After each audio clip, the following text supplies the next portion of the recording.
Welcome back to the SportsCage, your Monday installment. I am your Monday host, Teagan Witko, and I am joined by voice of your Saskatchewan Rough Riders, Mr. Dave Thomas, and of course, Colson Schultz. He is across the board from me, keeping us on the airwaves and of course on the stream at sportscage.com, our YouTube channel as well, and you can find us through X.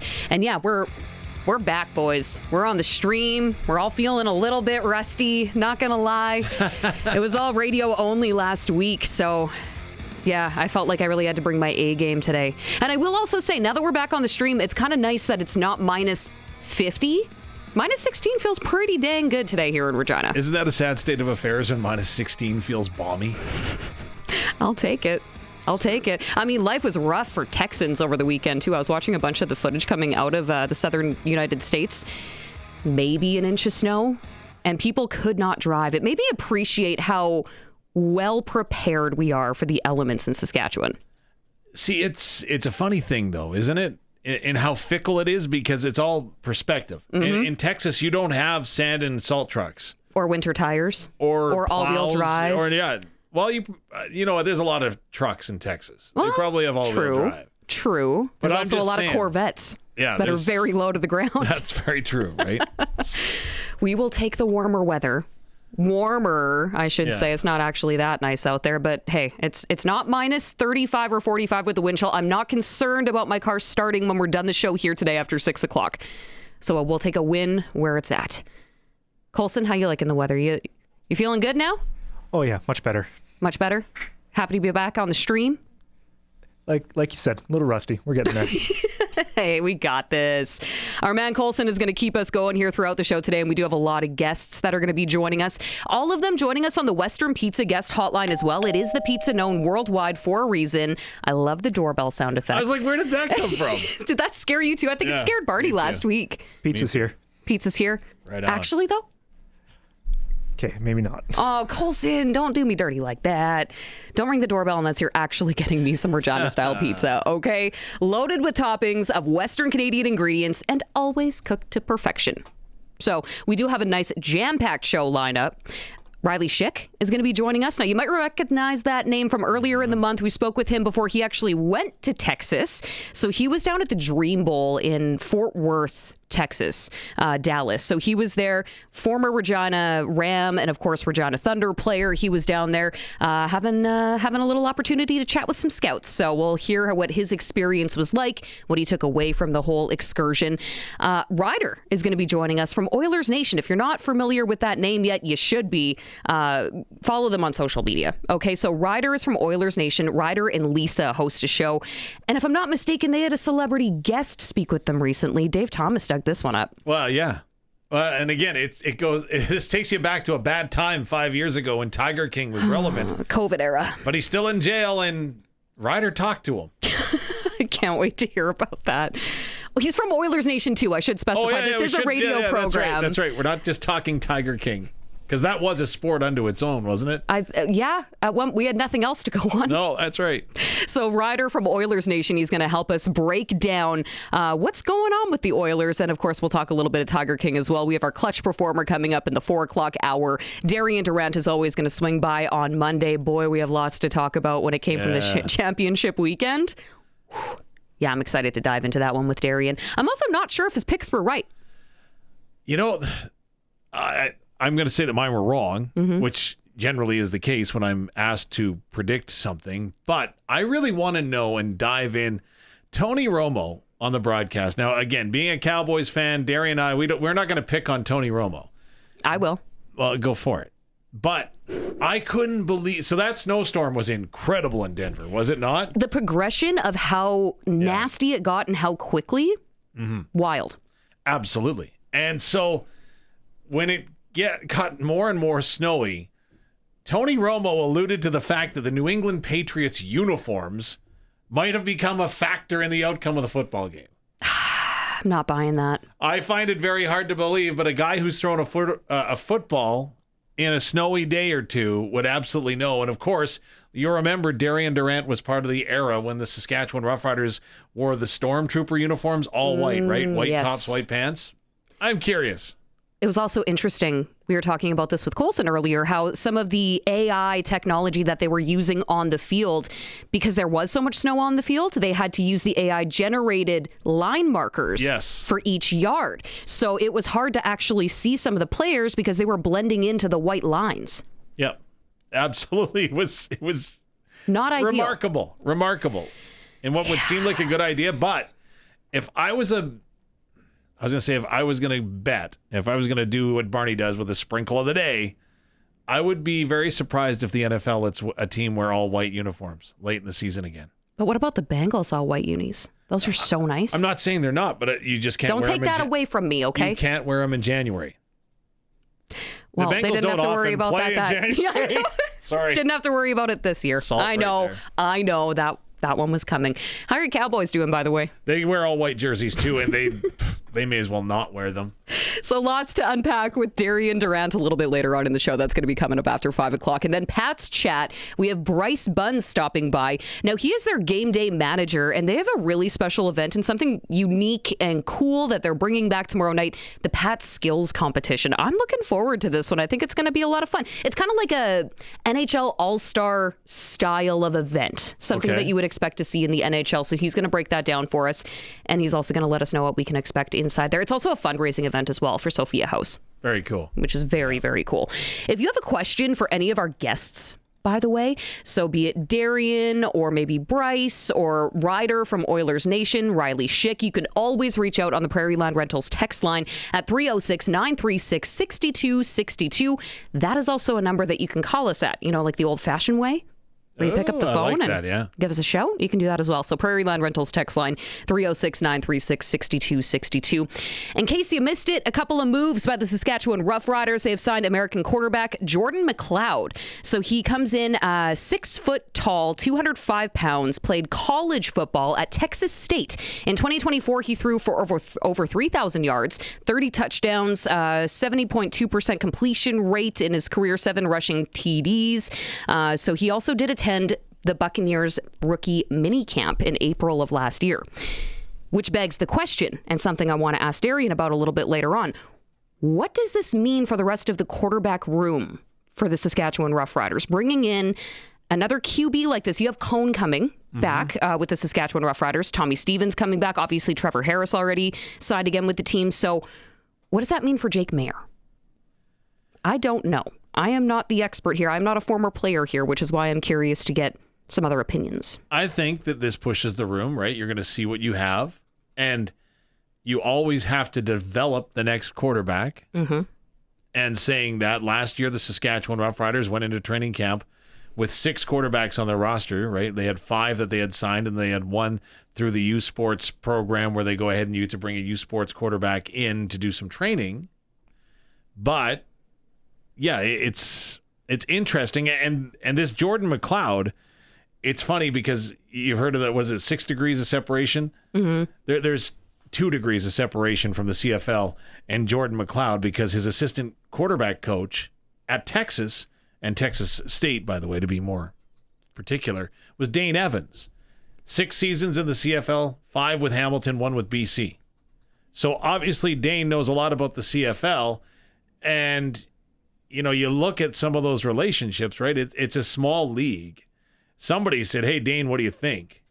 And Dane said to Mr. McLeod, said, hey, I think you should give the Canadian Football League a shot if Carolina isn't going to be your destination next year, and that's what he's going to do. It is interesting how many players and coaches are involved in football here in North America, but how many of these players and coaches just happen to know each other. Oh, it's a network, right? It's a web, and they all know one another. So Jordan McLeod comes in. I think that, I don't want to say that he's going to supplant anyone, because I have no idea. We haven't seen him throw a Canadian football. We haven't seen him understand. It's a bit of a different game. Yeah, grasp the playbook at all, right? But again, you're looking always for the next one, right? Who is the next guy up if you need it? And right now, this is going to be the next guy that they bring into training camp. He'll get some reps, not a lot of them. When you've got Trevor Harris, it'll take a brunt of them. And then, of course, you'll have Jack Cone who'll get some. And again, don't forget Tommy Stevens. He went to Penn State for a reason. Yeah. And it wasn't to be a short yardage quarterback. He threw the football. And he was so reliable last season for the Saskatchewan Roughriders. Yeah, his season kind of got derailed when he got hurt, right? It was he downplayed the injury, I think, much more than he had to. But overall, he only threw the ball twice and had a completion for 6 yards. But the threat is always there, and you watch him daily at practice. He's throwing and slinging the football around. So never say never. There will be a few new faces as we get closer and closer to training camp this spring up in Saskatoon. Another signing by the Riders, Kentucky Wildcats standout J.J. Weaver. So 6'5", 241 pounds from the University of Kentucky. Obviously a defensive player. So he was signed by the Riders today. Let me see, 58 games, 39 starts in college, finishing with 197 tackles. So ranking among Kentucky's top defenders in those categories during his career. He also earned several off-field awards for character and community involvement, which is something that will bode well here in Saskatchewan. I'm sure after attending NFL training camp with the Carolina Panthers in 2025, he was released before the start of the season, but the Riders have picked him up. Should I read you the text verbatim that I received shortly after his signing was announced? We're getting a peek behind the curtain. The text verbatim. So, Dave, I see J.J. Weaver signs. Reading between the lines, does that mean Malik Carney is gone? And I'm like, and so I replied. Let's not jump to conclusions here. Again, don't forget one of your defensive linemen, and Micah Johnson, has already joined the coaching staff. So yeah, done as a player. Caleb Sanders likely steps up into that role. So who is going to fill the other spot? So, again, Malik Scoop Carney you've got, right? You can talk about him. Then, obviously, there's Shane Ray, who was nicked up and couldn't finish the season because of a shoulder injury, which was nasty. And, again, he had such a great season, such a great person. So you're cheering for him, right? Mm-hmm. Your other edge rusher is Haba Baldonado. Lake Corte Moore will come back. Where they slot him in, is it still going to be on defensive line, or is it back to linebacker where he concluded the season last year? I think this you're starting to see more defensive linemen sign because the Riders say, okay, listen, we're not going to go ahead and get caught with our cleats untied. We're going to make sure that we've got the next player. Solid reference. Thank you very much. Thank you. I really had to think about that one, and I thought it came out pretty well. It was good. But, right, with... Thank you. Colson liked it too. I didn't get a doorbell, but I got that. Sometimes I want the ding, ding, ding from The Price is Right. That's what I would be looking for when I'm correct. Have you learned that? I can tell you, I skipped a lot of high school, and that was not The Price is Right, Colson. Just so you're aware. I don't have everything at my disposal. I know. He's trying here. Come on. You're doing pretty well because we're pitching some audibles here for you. And you're going to. Anyways, end of the day, the Riders are making sure that they've got defensive linemen and guys that they can plug in should they need to. The free agent window opens on February the 1st, which of course is on Sunday. So that's when we will start to find out and hear news trickling in who may have conversations. The one thing that stuck out to me that Jeremy O'Day, the Vice President of Football Operations and General Manager of your Rough Riders, said last year was, we encourage some guys to have some of the conversations in the window and then come back to us. And one of those guys last year was Marcus Sales. And, hey, Marcus, we understand you want to come back. We want you to come back. Go find and determine what you feel is your value, and then we can go ahead and make a deal. So there might be some of that going on as well. Testing free agency and weighing out their options, right? Well, absolutely. Put your option on the table. You want to come back? Well, we'll make it work, right? And you can go ahead and see what's out there because we don't want you to feel like you left something on the table. I mean, I'm probably speaking out of turn here completely because I've never been part of renegotiating a contract as a CFL player. But the fact that the Riders are coming off a Grey Cup victory, it's probably boding well for them right now at the table. Well, yeah. And what did Luke Mullender say shortly after, right? The Grey Cup and the playoffs are kind of like the carrot that you can dangle. So while you may not get all the dollars and cents you might get somewhere else, you can say, hey, listen, there's playoff bonuses and incentives and the Grey Cup. Like that's all there, and you can lay that out. And I think that that's a big factor. Why wouldn't it be? And another Grey Cup champion will be returning to the Saskatchewan Roughrider roster. The Riders have re-signed all CFL offensive linemen, and I know offensive linemen that was a topic of discussion last week when we were chatting with Darian, I believe. That might have been who we were chatting about with this. But yeah, having your offensive lineman return to the roster, Jacob Bramer is now coming back to the team. Yeah, and that's a big one because now the entire right side of the offensive line is intact, right? Mm-hmm. But it does put a little question mark there as well, right? So Logan Ferland played center after Sean McEwen went down in training camp. Logan said that he much preferred guard. I don't know. I haven't talked to Logan yet. I will see him on the weekend and ask him, okay, so if the season were to start tomorrow, where do you want to play? Do you want to move back to guard? Or are you comfortable staying at center? He played well at center. And with Jamarcus Hardrick, Jacob Bramer, and Logan Ferland, you've got the entire right side of your offensive line intact. Now, if you look to the other side, Peyton Collins is there at the left tackle. Who plays left guard? That's a question mark, right? There's some Canadians that can fit into that role. The Riders did slide in Travion Tate, an American at that spot. So there's flexibility that the Riders have with the ratio. It's going to be interesting. But Bramer, who turns 27 in almost 3 weeks, February 18th, You have all these guys' birthdays in your phone, too? No. Not all of them. Not all of them. No, just his favorites. Yeah, that's right. No, Jacob, I just knew that he had a February birthday. Don't ask me why, and I know it was the 18th, and I don't know that why either. But anyways, what I will tell you about Bramer is that he brings a ton of flexibility because if you recall, when there were issues on the offensive line last year, he shifted from both sides at tackle. I think he's found a home at guard, but again, the versatility that he can bring, and he loves it in Saskatchewan. He's living with Ferland right now and Noah Zare as they train in the offseason. So, to me, it makes sense. Well, he's staying in tip-top shape, and he is back with your Saskatchewan Roughriders donning the green and white again next season. And, Dave, you had a conversation with him, right? Yeah, of course. He's going to be part of the Winter Classic team for the Saskatchewan Roughriders. That happens up in Saskatoon on Saturday afternoon at Merlis Belcher Place. It's going to be a big opportunity.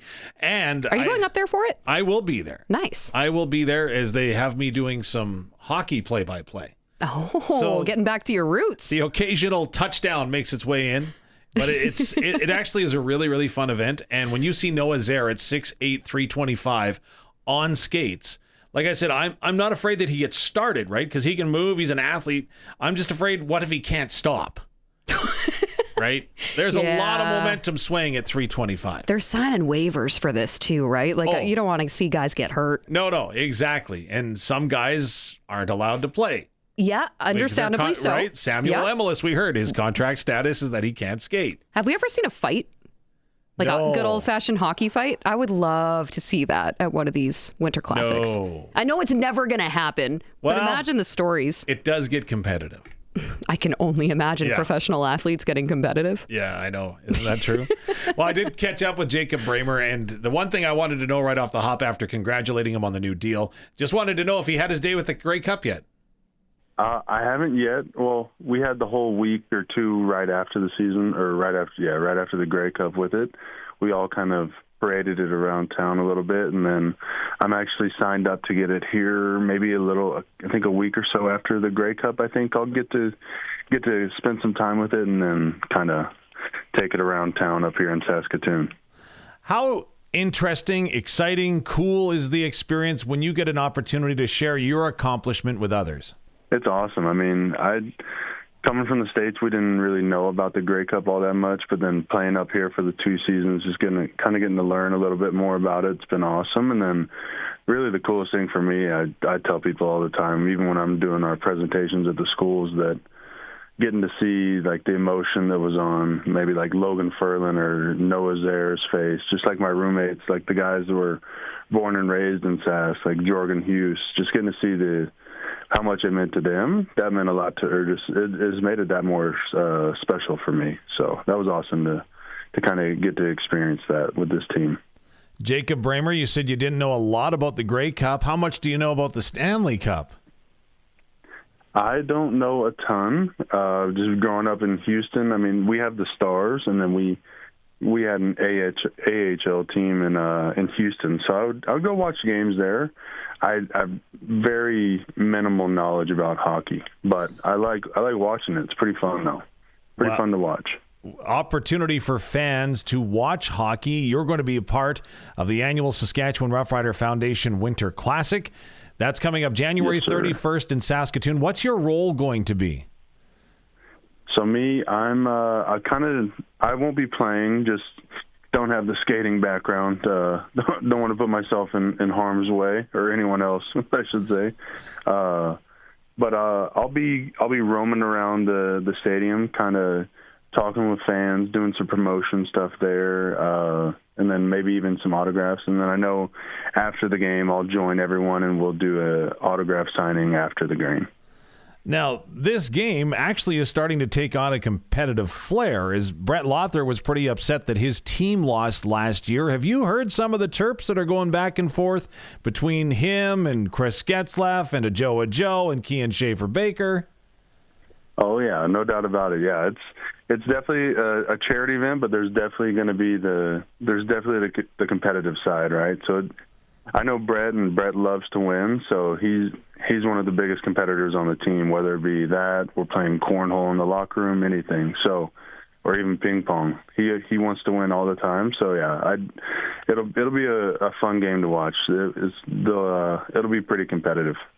So do you hedge your bets? Do you back one team or the other, or do you politically sit on the middle of the fence and not pick a winner?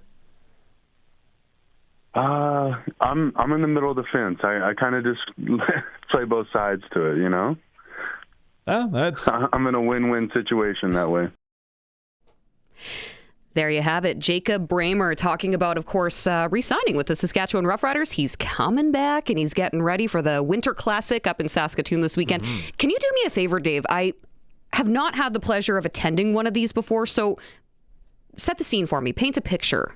What is it like up there? Well, this one's going to be a little bit different. So they've done it for 4 years. It started with Brett Lothar, as it was in a charity event that he actually ran back home in Nova Scotia. And so he kind of thought that this might be an idea. He pitched it, and the Saskatchewan Roughrider Foundation kind of backed him on it. So this is a great idea. So they'll bring in former NHL players. So Mike Sillinger is going to be there. Mike Commodore is going to be there. Brett Lothar, of course, is one of the team captains. Chris Getzlaff is another of the team captains. Noah Zare played last year. You've got Joe and Kian Schaefer-Baker as the two honorary coaches. They kind of divvy up the teams in a draft format, and then they play a game. And instead of 3 periods, they play 4 quarters, as you would expect, right? I love that. And there's all kinds of great fundraisers on. There's a 50-50 that grows because you can get one at riders5050.ca, a ticket for that.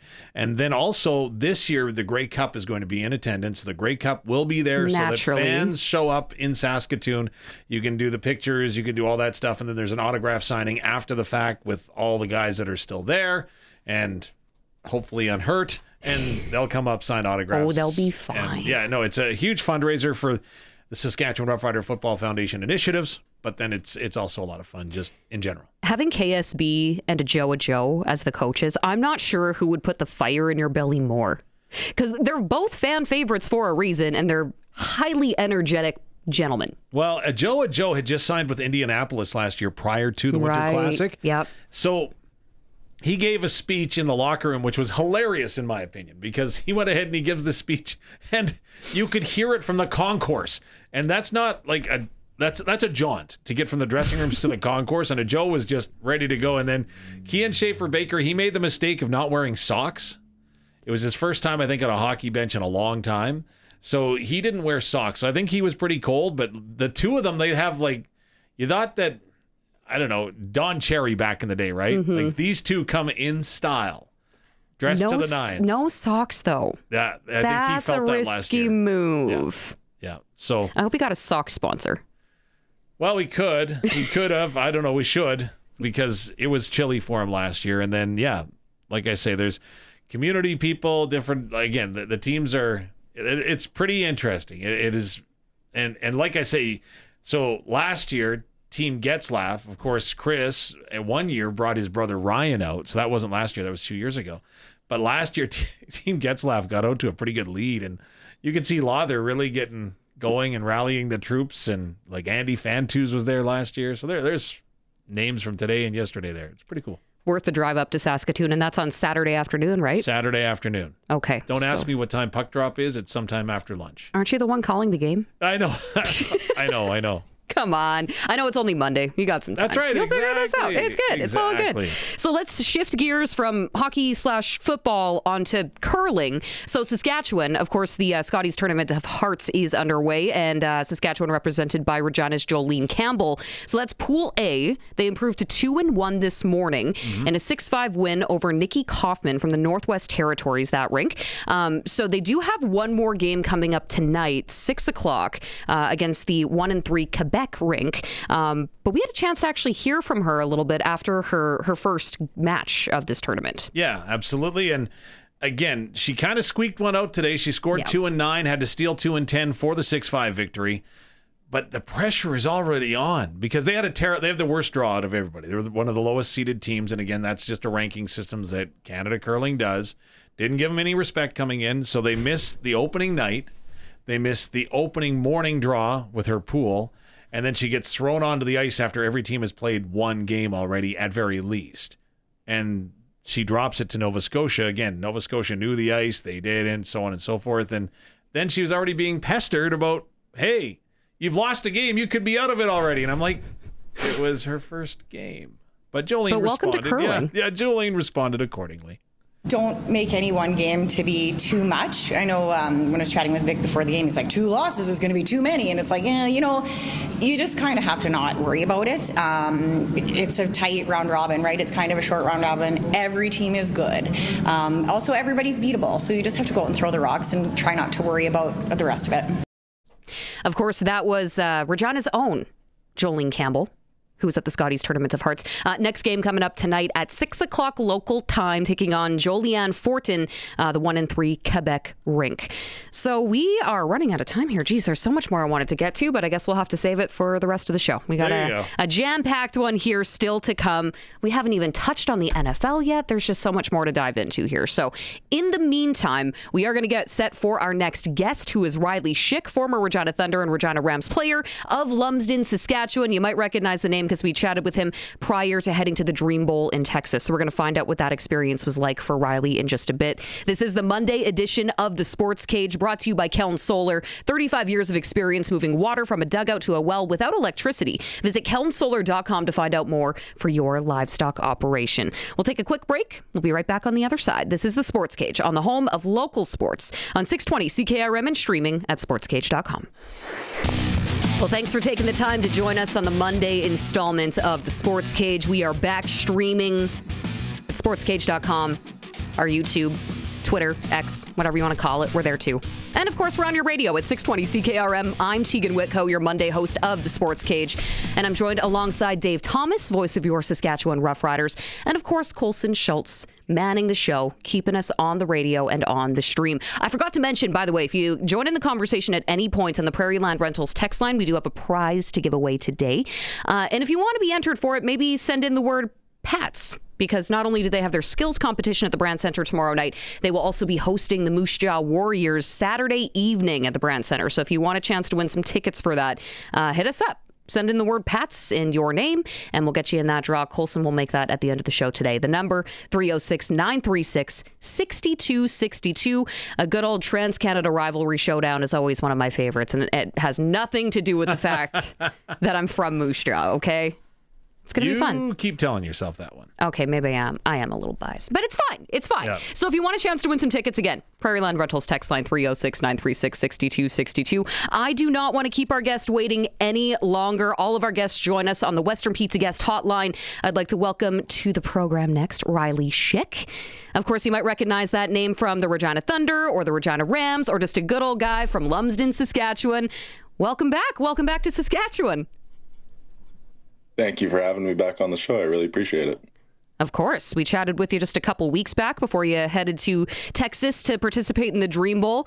I bet you're happy that you made it back to your home province before all of that ice and light dusting of snow hit Texas, because, wow, it looked like they were struggling. Yeah.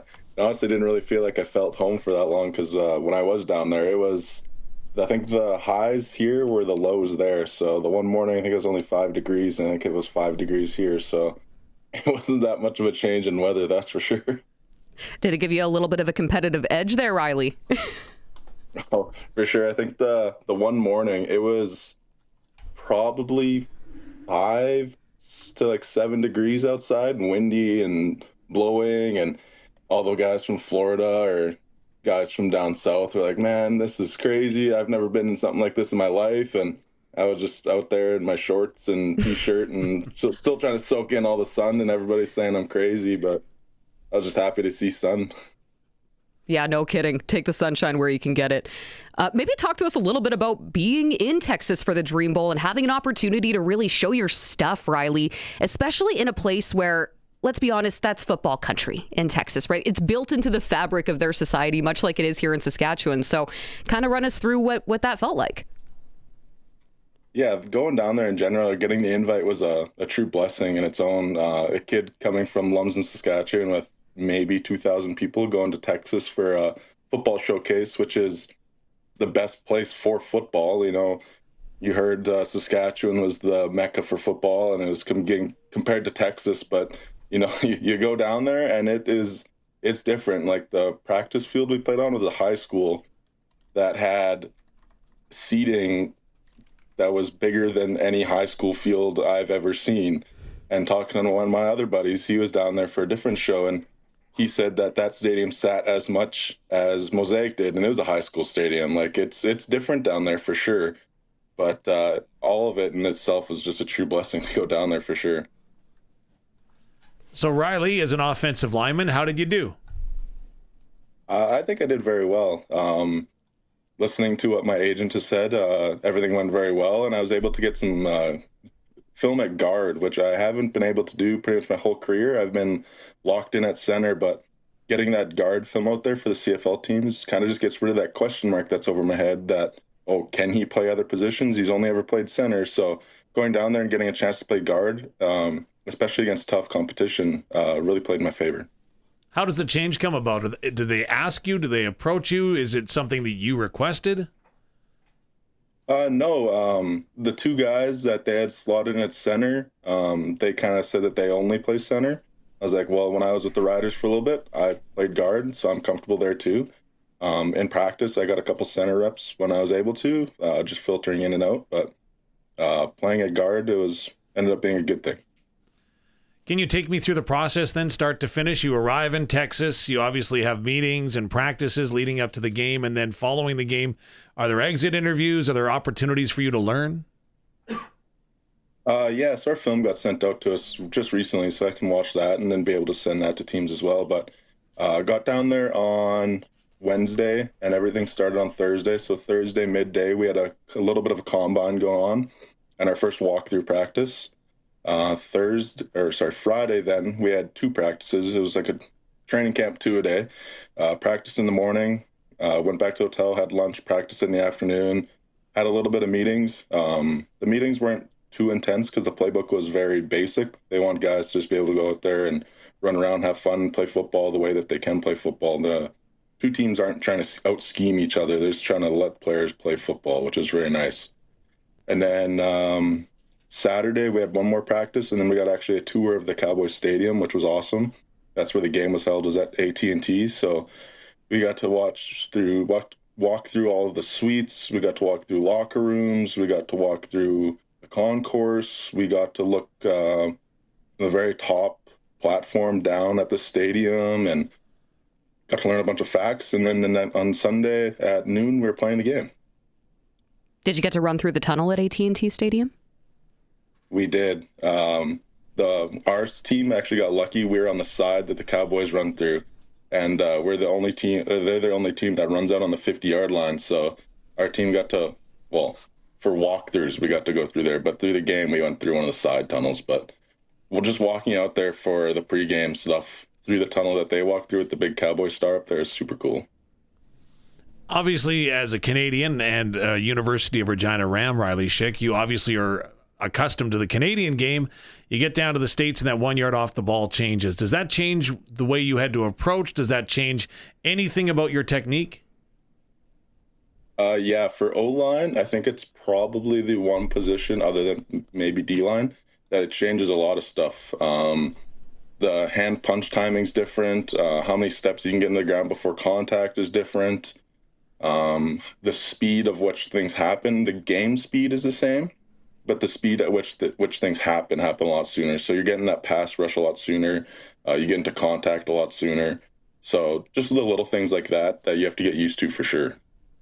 So who would have a bigger an adjustment? A Canadian going to play the American game or an American coming to play the Canadian game? I'm going to say an American coming to play the Canadian game, because as a Canadian, you watch American football your whole life. When I went down there, most of them didn't know that we do three downs. They didn't know that there's a yard off the ball. They didn't know that we can get a rouge. Like, they know nothing about it. So when you know the rules, you can change how you play towards them. But when they come down here, I think a lot of them, like, they didn't know that we have unlimited motion and stuff like that. Just the little things that that they've never watched a CFL game in their life. How would you compare the athleticism between, obviously you're well versed with the U Sports game up here in Canada. So what's the comparison and competition between NCAA and U Sports from your point of view? I think it's very close. As a Canadian athlete, you kind of always think about the NCAA as like a top tier thing. So you never think it's that close.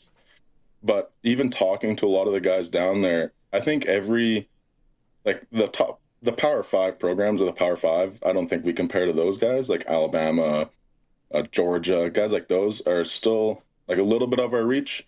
But guys in like the Midwest Conference, I think it's called, or Mountain West maybe. But like that mid-tier Div 1 NCAA, I think there's a lot of people that could go play NCAA football, but they just don't recruit Canadians for whatever reason that is. You talked, Riley, a little bit about moving to guard from center. Did you stay on whether it was the right guard or the left guard position? And if so or not, can you explain to people that may be unfamiliar how difficult it is changing positions and what does change for you from center to guard to tackle? Yeah, there's a lot of things that change. In practice, I got to rep both left guard and right guard with a little bit of center mixed in, and you're looking at different things each time. So as a center, you're looking up and you're going to try and find whichever linebacker you're going to, and you got to point them out, call your double teams. As a guard, you got to go, you're second to the line, so you're not first, so you have to set your feet off the center. And then after that, you have to try and look at what's around the linebackers, where the D-line lined up and stuff like that, and little nuances. At guard, you have a lot more time to look at the D-line and kind of get a read on them. So if they're heavy on their hands, okay, they're going to bring a power move.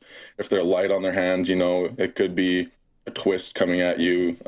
He could be dropping into coverage. There's a lot of things that you get to see at guard that you don't get to see at center just because of that time crunch. At center, you run up to the line, look at the linebackers, you call out your linebackers, call out your double teams, then you're trying to find the safety to make sure that there's no blitzes coming. Center, you definitely have a short amount of time to look at the D-line and see maybe what he's bringing. So to put it in context with the Saskatchewan Roughriders and what fascinates me, Travion Tate in the last 12 months has started a game for the Roughriders at right tackle, at left guard, and I'm sure if you let him, he would have played receiver. But when you're going opposite sides, doesn't that change everything with your footwork and hands, depending on what side of that offensive line you're on? Yeah, you definitely kind of got to be ambidextrous in that way, because when you're on the right-hand side, obviously you throw your right hand first in a pass pro. But when you're on the left side, you got to throw your left hand, which for a lot of people's hard because you do everything with your right hand. The only thing that people really trust themselves to do is drive with their left hand some days. So you kind of got to get used to that. And then once you get used to it, next thing you know, you're right back to the opposite side, and you got to try and get used to that again. And then maybe the next game you're back on the left-hand side. So it is very difficult to get used to going side to side. So if you can do that at a young age, that's definitely a bonus. So after taking part in the Dream Bowl, would you suggest that you got everything from the experience that you wanted? Yeah, I'd say so. Pretty much at every practice, there was CFL scouts, NFL scouts all there watching and taking notes. So I know I saw like the Cowboys, the Ravens, the Colts, the Argonauts were there, Ottawa, the Riders, Calgary, Winnipeg. So it was awesome to see all those scouts and just walk up to them and say hi, your name, and kind of keep your name in the back of their mind for when the time comes. And then with all the practice and stuff, it's cool to be able to spend time and get to meet guys from NCAA and just get to pick their brain at the little stuff that American football comes with. They've been lifting in gyms that are state of the art since they were 10 years old. And some schools in Canada don't even have a football gym to their own. Lots of guys, when I told them that we lived in a gym that's super small and we share with other teams and there's 10 racks, like they kind of like had shock on their face. So I was like, yeah, like it's gritty in Canada. And I think that just applies to who we are as people. I imagine that this would have boosted your confidence a little bit heading into the remainder of this CFL offseason, hey? Yeah, I think it was a good checkpoint too, because kind of right now you are in the dog days of what training is. Like we wake up every morning, we run early in the morning, we lift after work. It is the dog days. So being able to go down there and play football, get to bang around a little bit, definitely gets you out of the mindset. So what's next in your journey? I have the regional CFL Combine on March 6th in Waterloo. And then after that, hopefully I'll be able to get upgraded to the National, and Nationals later in the month. Then the draft is after that. Do you feel like having gone through that semi-combine process then at the Dream Bowl, an opportunity to prepare yourself for what you need to do?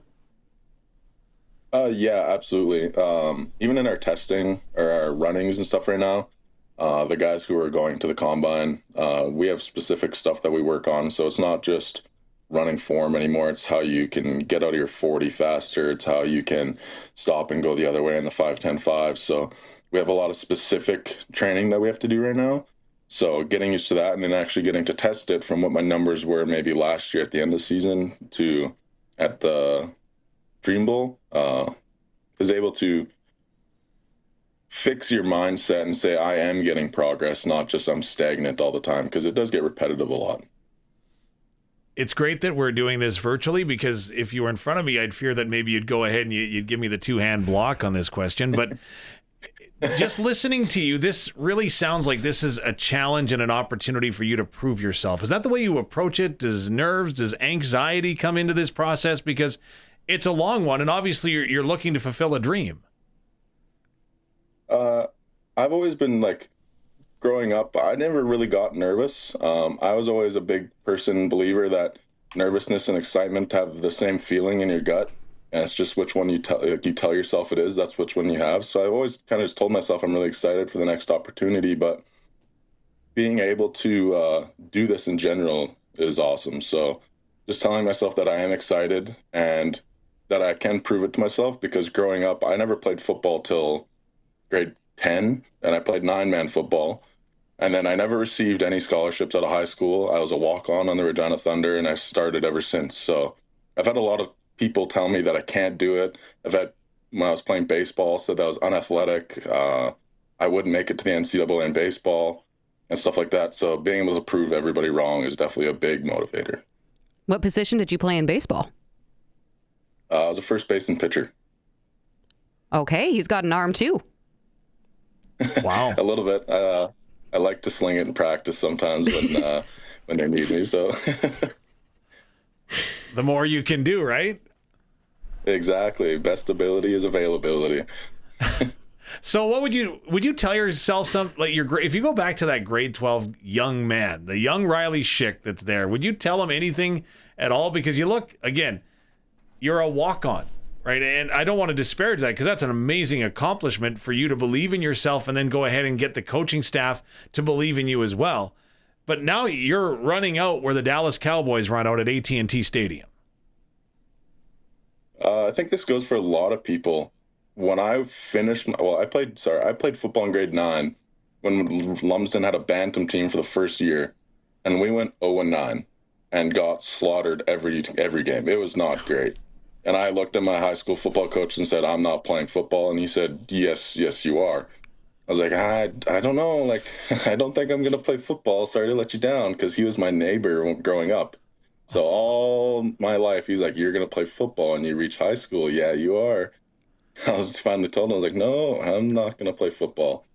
So I'd actually tell my grade 10 self that you need to take every opportunity that arises, no matter what it is. It could be working a new job.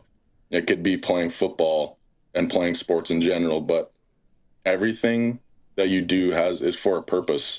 Playing football obviously got me to where I am now. Playing volleyball when I was in high school, helped me with agility and jumping. Baseball helped me with training. That's when I started lifting weights and stuff. So everything that you do is for a reason, and that every sport you also play is helpful. You don't have to just do one sport. Do you get any contact one-on-one with teams at all? Is that all through your representation? How does the process work? As again, obviously you want to stay, as you mentioned, top of mind to everyone.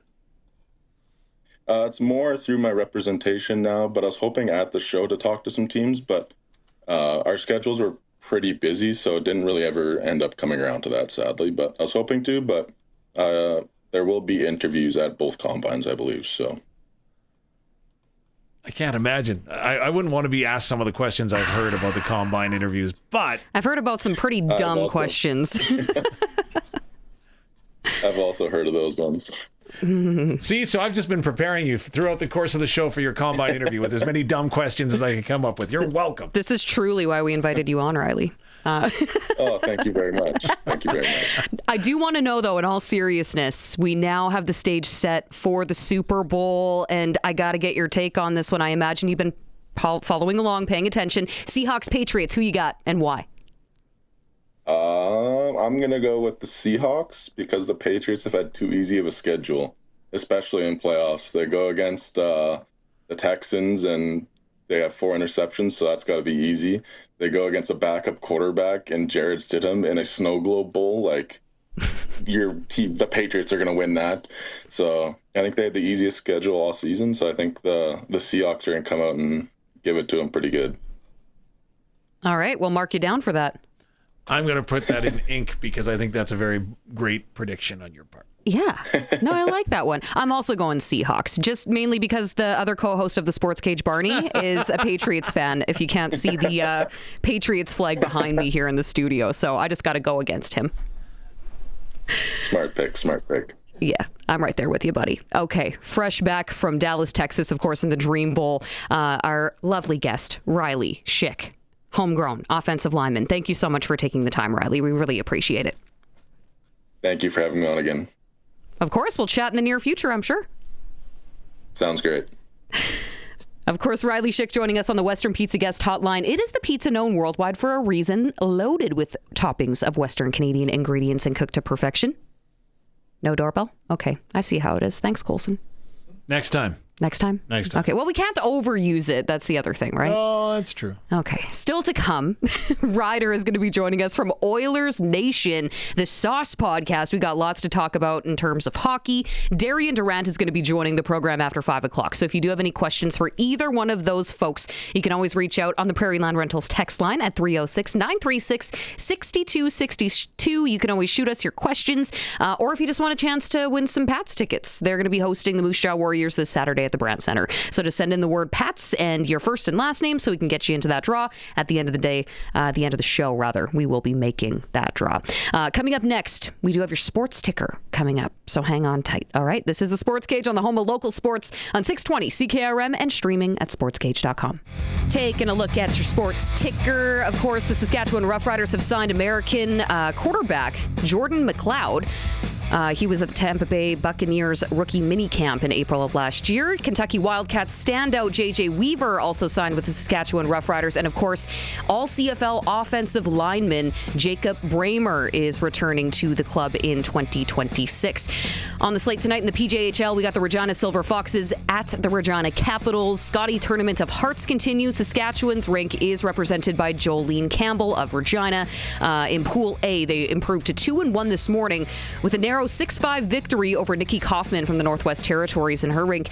They will be playing one more match this evening against the 1-3 Quebec rink. In the NHL, there is 4 games on the schedule. Just one Canadian team, though. The Anaheim Ducks are in Edmonton. By the way, I should mention the surging Anaheim Ducks are taking on the Edmonton Oilers, and we will be having our wonderful friend Ryder from Oilersnation joining us a little bit later on. Plenty to dissect when we head into this game this evening. SportsCage.com poll. Who is the greatest goal scorer? That was apparently a very difficult thing for me to say. In NHL history. Okay, so you can vote at sportscage.com. Couple of options here.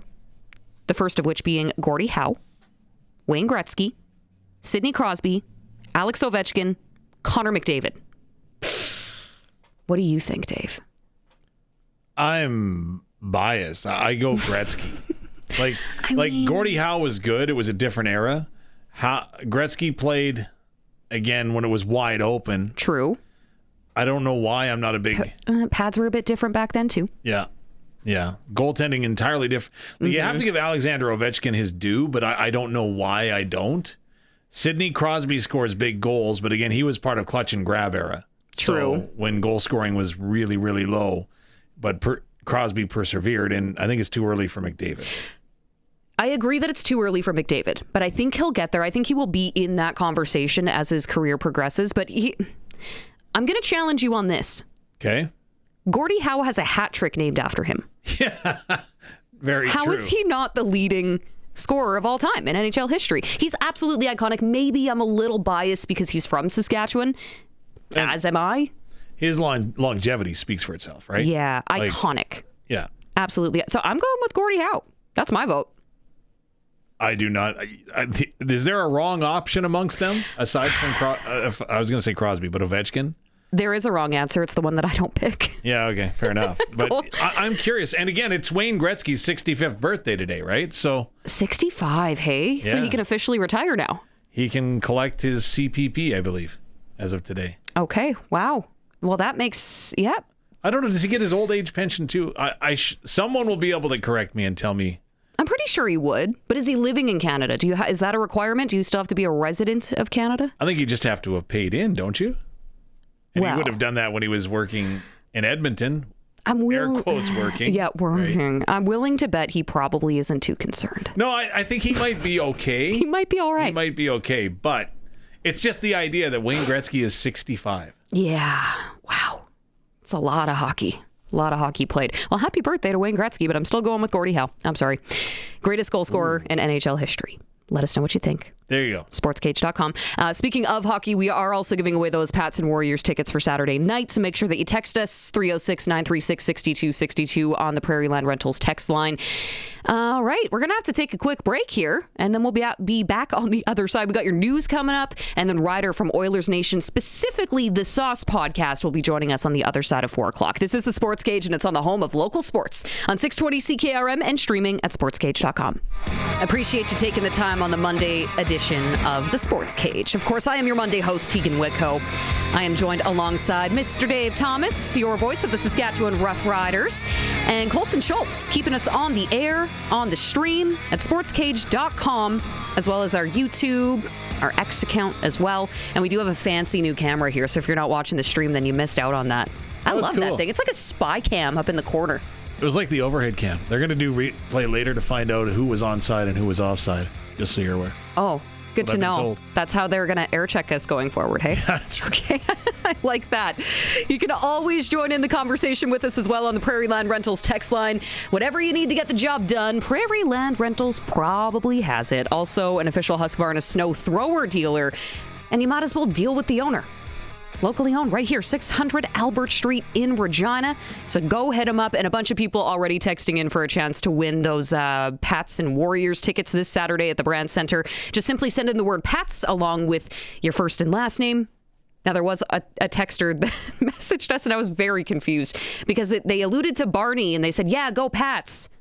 Said, well, first of all, Barney's not in today. He'll be in Tuesday to Friday. And then I realized they were talking about the New England Patriots. Oh. Not the Regina Pats, because if you're, again, watching the stream, there is a very wrinkled New England flag right behind me on the TV screen here. So that makes a lot of sense. But, okay, so we won't be putting that person's name in for the Regina Pats tickets. Understood. But you can still get in on the draw here. 306-936-6262. Still plenty to come this afternoon with your Clutch Performer. That's about half an hour away. We got your Sprinkle of the Day. Crofty, he's going to be making a guest appearance here before 5 o'clock. Darian Durant just after 5. And then, of course, Pat's chat with Bryce Bunz. But before we get to all of that, we got to head out on the Western Pizza guest hotline here. It is the Greek Pizza. There you go. That threw me off. Colson on it again. I was complaining that he didn't play it earlier, and then it scared me. Mm-hmm. I digress. Western Pizza. It's known worldwide for a reason. It is famous around the world. Their pizza is delicious, plus all the Greek and Canadian food you cannot get enough of. Western Pizza, the local legend. Joining us now, all the way from Edmonton, Alberta, from Oilersnation, a host on our sister station, Ryder. Thanks for joining us, buddy. Oh. Hello, thank you for having me. Studio looks good. Oh, thanks, except for this ugly flag behind me, right? This Patriots flag can go.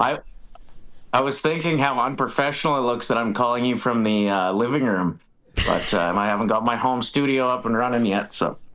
Well, I mean, Ryder's a little bit busy. You got the Sauce podcast keeping you busy with your partner in crime, Lisa, there. I know you also do some other radio shows on some of our sister stations here, so I do appreciate you taking the time. Talk a little Oilers hockey. Yeah, they're keeping me busy too. I think 16 games in January, so it feels like every second night we've got another game, which has been it's been great leading up to the Olympic break. Should be nice. Yeah, you got to jam in all of those games before they take that Olympic break. Now, the first thing I want to start with, Ryder, Bouchard. Okay, historic performance on the weekend. First defensive player in, I think, 2 decades, only 7th defenseman in Oilers history to get a Hattie. Remember all those haters earlier in the season? What do you say to them? I mean, I feel like they might have been onto something earlier in the season. He did start off pretty bad.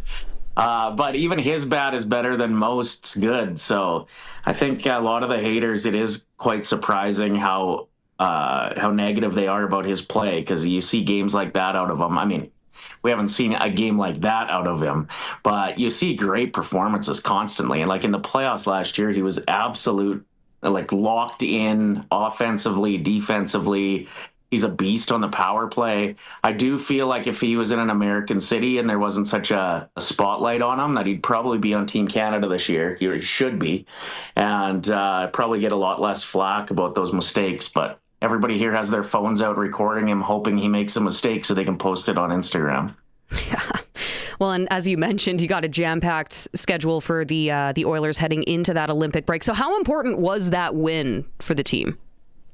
It felt big because it would have been 3 in a row that we lost, and we were looking at like that section even at the start of the season, and it looked like it was just going to be where we could pad some stats, like a lot of home games in a row, a nice like 8 or 9 game home stretch, and we also had 4 of them, I think. The team was coming off playing in Calgary the night before and then rolling in here tired. So 500 isn't good enough for January, and when you lose 3 in a row, all of a sudden 500 is starting to sound good. So it just felt like it, as far as middle of January games go, they don't always feel that important, but this one kind of did, and it was a nice comeback win, and hopefully they can build off of it going into a big game tonight against Anaheim, who is oddly really good this year.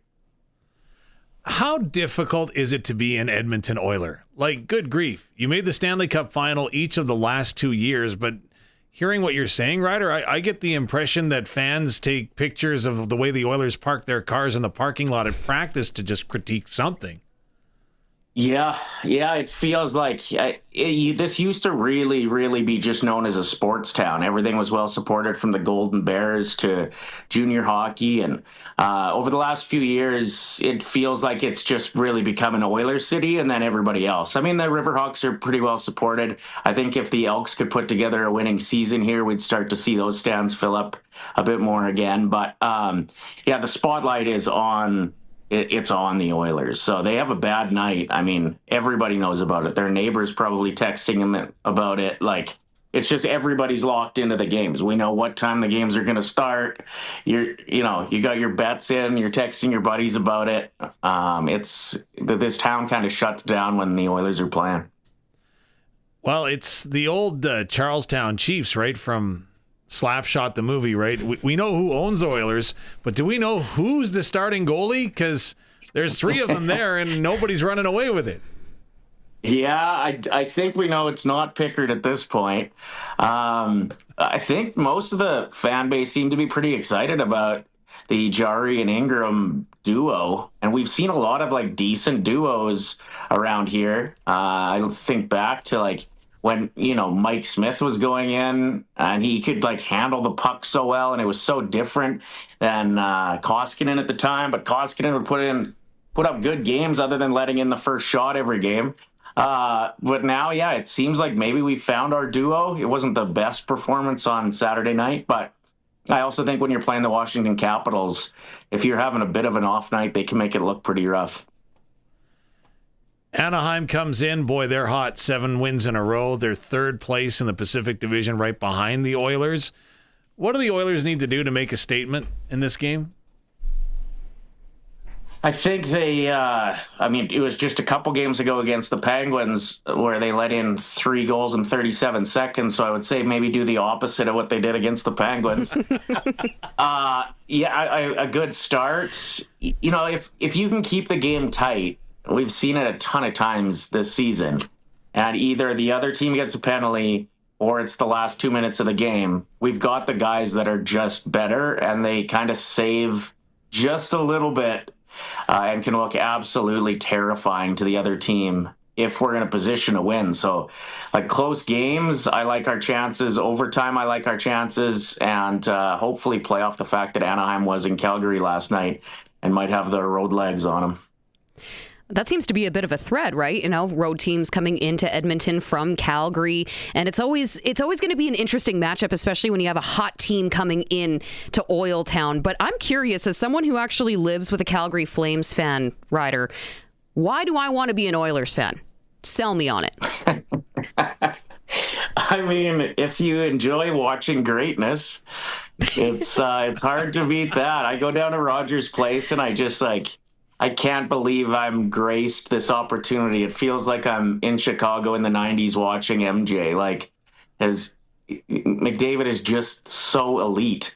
It's mind-blowing. Like, worth the price of admission alone just to go and watch him do his thing. But I mean, I genuinely love the team I have for a long time. There was a lot of years where it was kind of tricky to be a fan or to spend money to go down to the rink when you knew it was probably going to be a loss. But right now, this is what I mean. The payoff for me for being a fan as long as I have been is getting to watch this team. And Draisaitl's just magnificent. Bouchard, you look what he did, like 6 points and a hat trick for a defenseman. He had 8 shots that night too. Like, he could have been on Gagne's trail when Gagne had that 8-point night the way he was playing, and even the pass in overtime that he made to get it up to McDavid while falling down. Like, I don't know. Every time I go there, unless we get blown up like the Pittsburgh game, it feels like I'm just getting to go watch greatness, win or lose.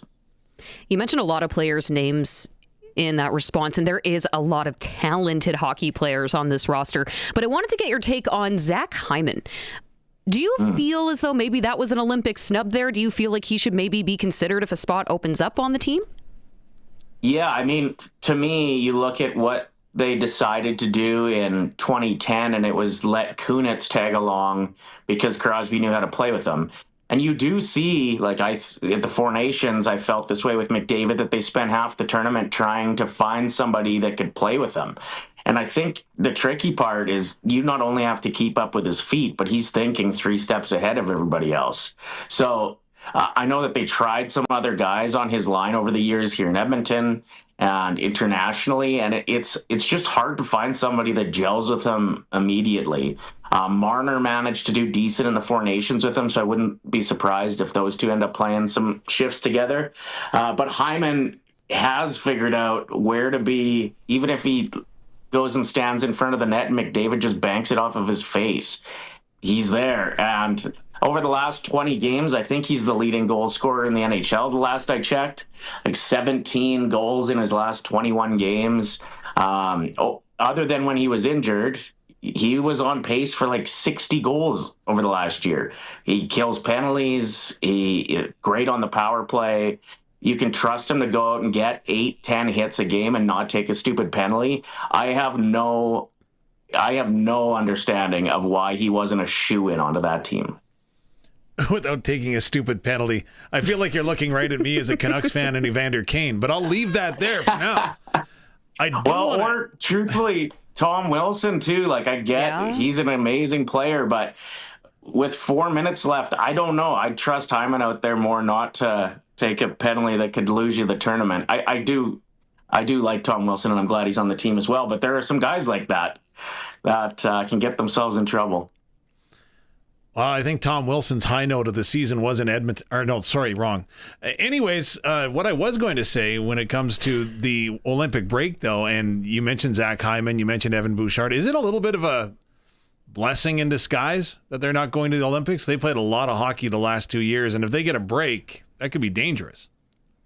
Yeah, I mean, I was originally really disappointed, and I thought there was a chance that even they take that whole Oilers first line with Nuge as well, especially with how much you can trust him in all situations. And so when they actually rolled out the team and it was pretty much just the Four Nations team again, I was pretty disappointed as an Oilers fan, but the more we post about it, the comment sections are filled with, no, this is the best news ever. Hyman could use the break, Nuge could use the break, Bouchard could use the break. Like, we know that Leon's probably going to be getting 45 minutes a night for Team Germany, and Connor, is probably going to get his fair share of ice time as well. So I guess it is a bit of a blessing in disguise. Personally, I'd rather see at least 2 or 3 of them that made Team Canada, but we'll take McDavid. McDavid, that could be a low end at 45 minutes for Draisaitl. Like, the only guy that'll get more ice time in Germany is the goalie, potentially, because that could even change. Yeah. So when you're looking at, again, you talked about January, what a busy schedule it is. The best part is that it's at home for the Oilers. It seemed like they were on the road so much to start the season. So is there some concern in the fact that 500 seems to be acceptable? I think there's some concern. At the start of the season, we've had bad starts before, and this one, it just seemed like it was just as much the scheduling as anything else. But you kind of thought that they'd go on another heater again. I mean, last year was 16 in a row around this time of year. I didn't expect that again. But 500 at this point, thank goodness we're in the Pacific Division and not the Central, because if you end up first, second, or third, you likely, if you're in second, that means Vegas is probably first. So you avoid the Golden Knights. We don't have to cross over and play, Colorado, Minnesota, if until like later rounds. I think it would be the third round likely. So I think first, second, or third is good in the Pacific. You got a really good chance, even if you're the road team. The Oilers have the experience over the last couple of years. And like I said, in those close games, if you can lean in on that firepower in the last minute or two, like McDavid, Draisaitl, Hyman, they'll probably get it done. So it doesn't scare me too much looking ahead at playoffs. It's just kind of get yourself into first, second, or third. I'd want to avoid a wild card spot, because then you might end up with Colorado in the first round. But 500 is it good enough? I guess for regular season it is, and then you hope just every round it's a little better than 500. That's all you need. And to go back a little bit to the microscope that these players are put under in a market like Edmonton, we see it just as bad out in Toronto. If not, it might even be worse, dare I say. So I need to get your take on what happened with Nylander over the weekend. Of course, the camera, it pans to a bunch of the players up in the suite box, and he then proceeds to flip the bird. Now, ended up issuing an apology afterwards, but that was kind of just, in my opinion, being someone who was not a Leafs fan, that was kind of telling about the leadership and that vibe, I guess, for lack of a better term, in the dressing room. But then I was thinking about it. McDavid would never do something like that. So maybe what's the contrast there of what the players bring to the table in terms of that quote-unquote vibe and leadership? Yeah, I mean, the first time I watched it, I laughed, but then I realized that, I'm not a kid that idolizes him or a parent with a kid in the room that idolizes Willie Nylander. So then I realized, okay, that's a pretty bad move, but I also can totally see myself doing it. You just try to be silly, impress your buddies beside you. You flip the bird once in a while, but yeah, when it comes to you look at Toronto and you look at Edmonton, I think the expectation that maybe is a precedent that was set from Gretzky and Messier and the legacy of this city, the hockey team takes itself pretty seriously. I mean, when Nail Yakupov was drafted here to the Oilers, I got shirts made up to give away on the radio show, and they were lady cut shirts, and it said, "I want a Nail Yakupov." And I'd just give them to caller 64 every game or whatever. And the Oilers found out about it, and I got a cease and desist, and we had to actually destroy the shirts and show them proof. So they take themselves maybe even a little too... Yeah, we burnt them. So they take themselves maybe even a little bit too seriously, but I think in situations like that, the players would would know better. Most guys in the NHL, you got to think, would know better than that. But I'm sure as soon as he did it, he was probably like, what the hell am I doing? Well, and I got to think about it from like a coaching perspective. These guys are typically complaining that, oh, we're always in the spotlight. We're always in the spotlight. Toronto media is terrible. Well, you're kind of doing it to yourself at that point, are you not? Yeah, he almost seemed surprised that he was on camera. He's like, hey, look it, guys.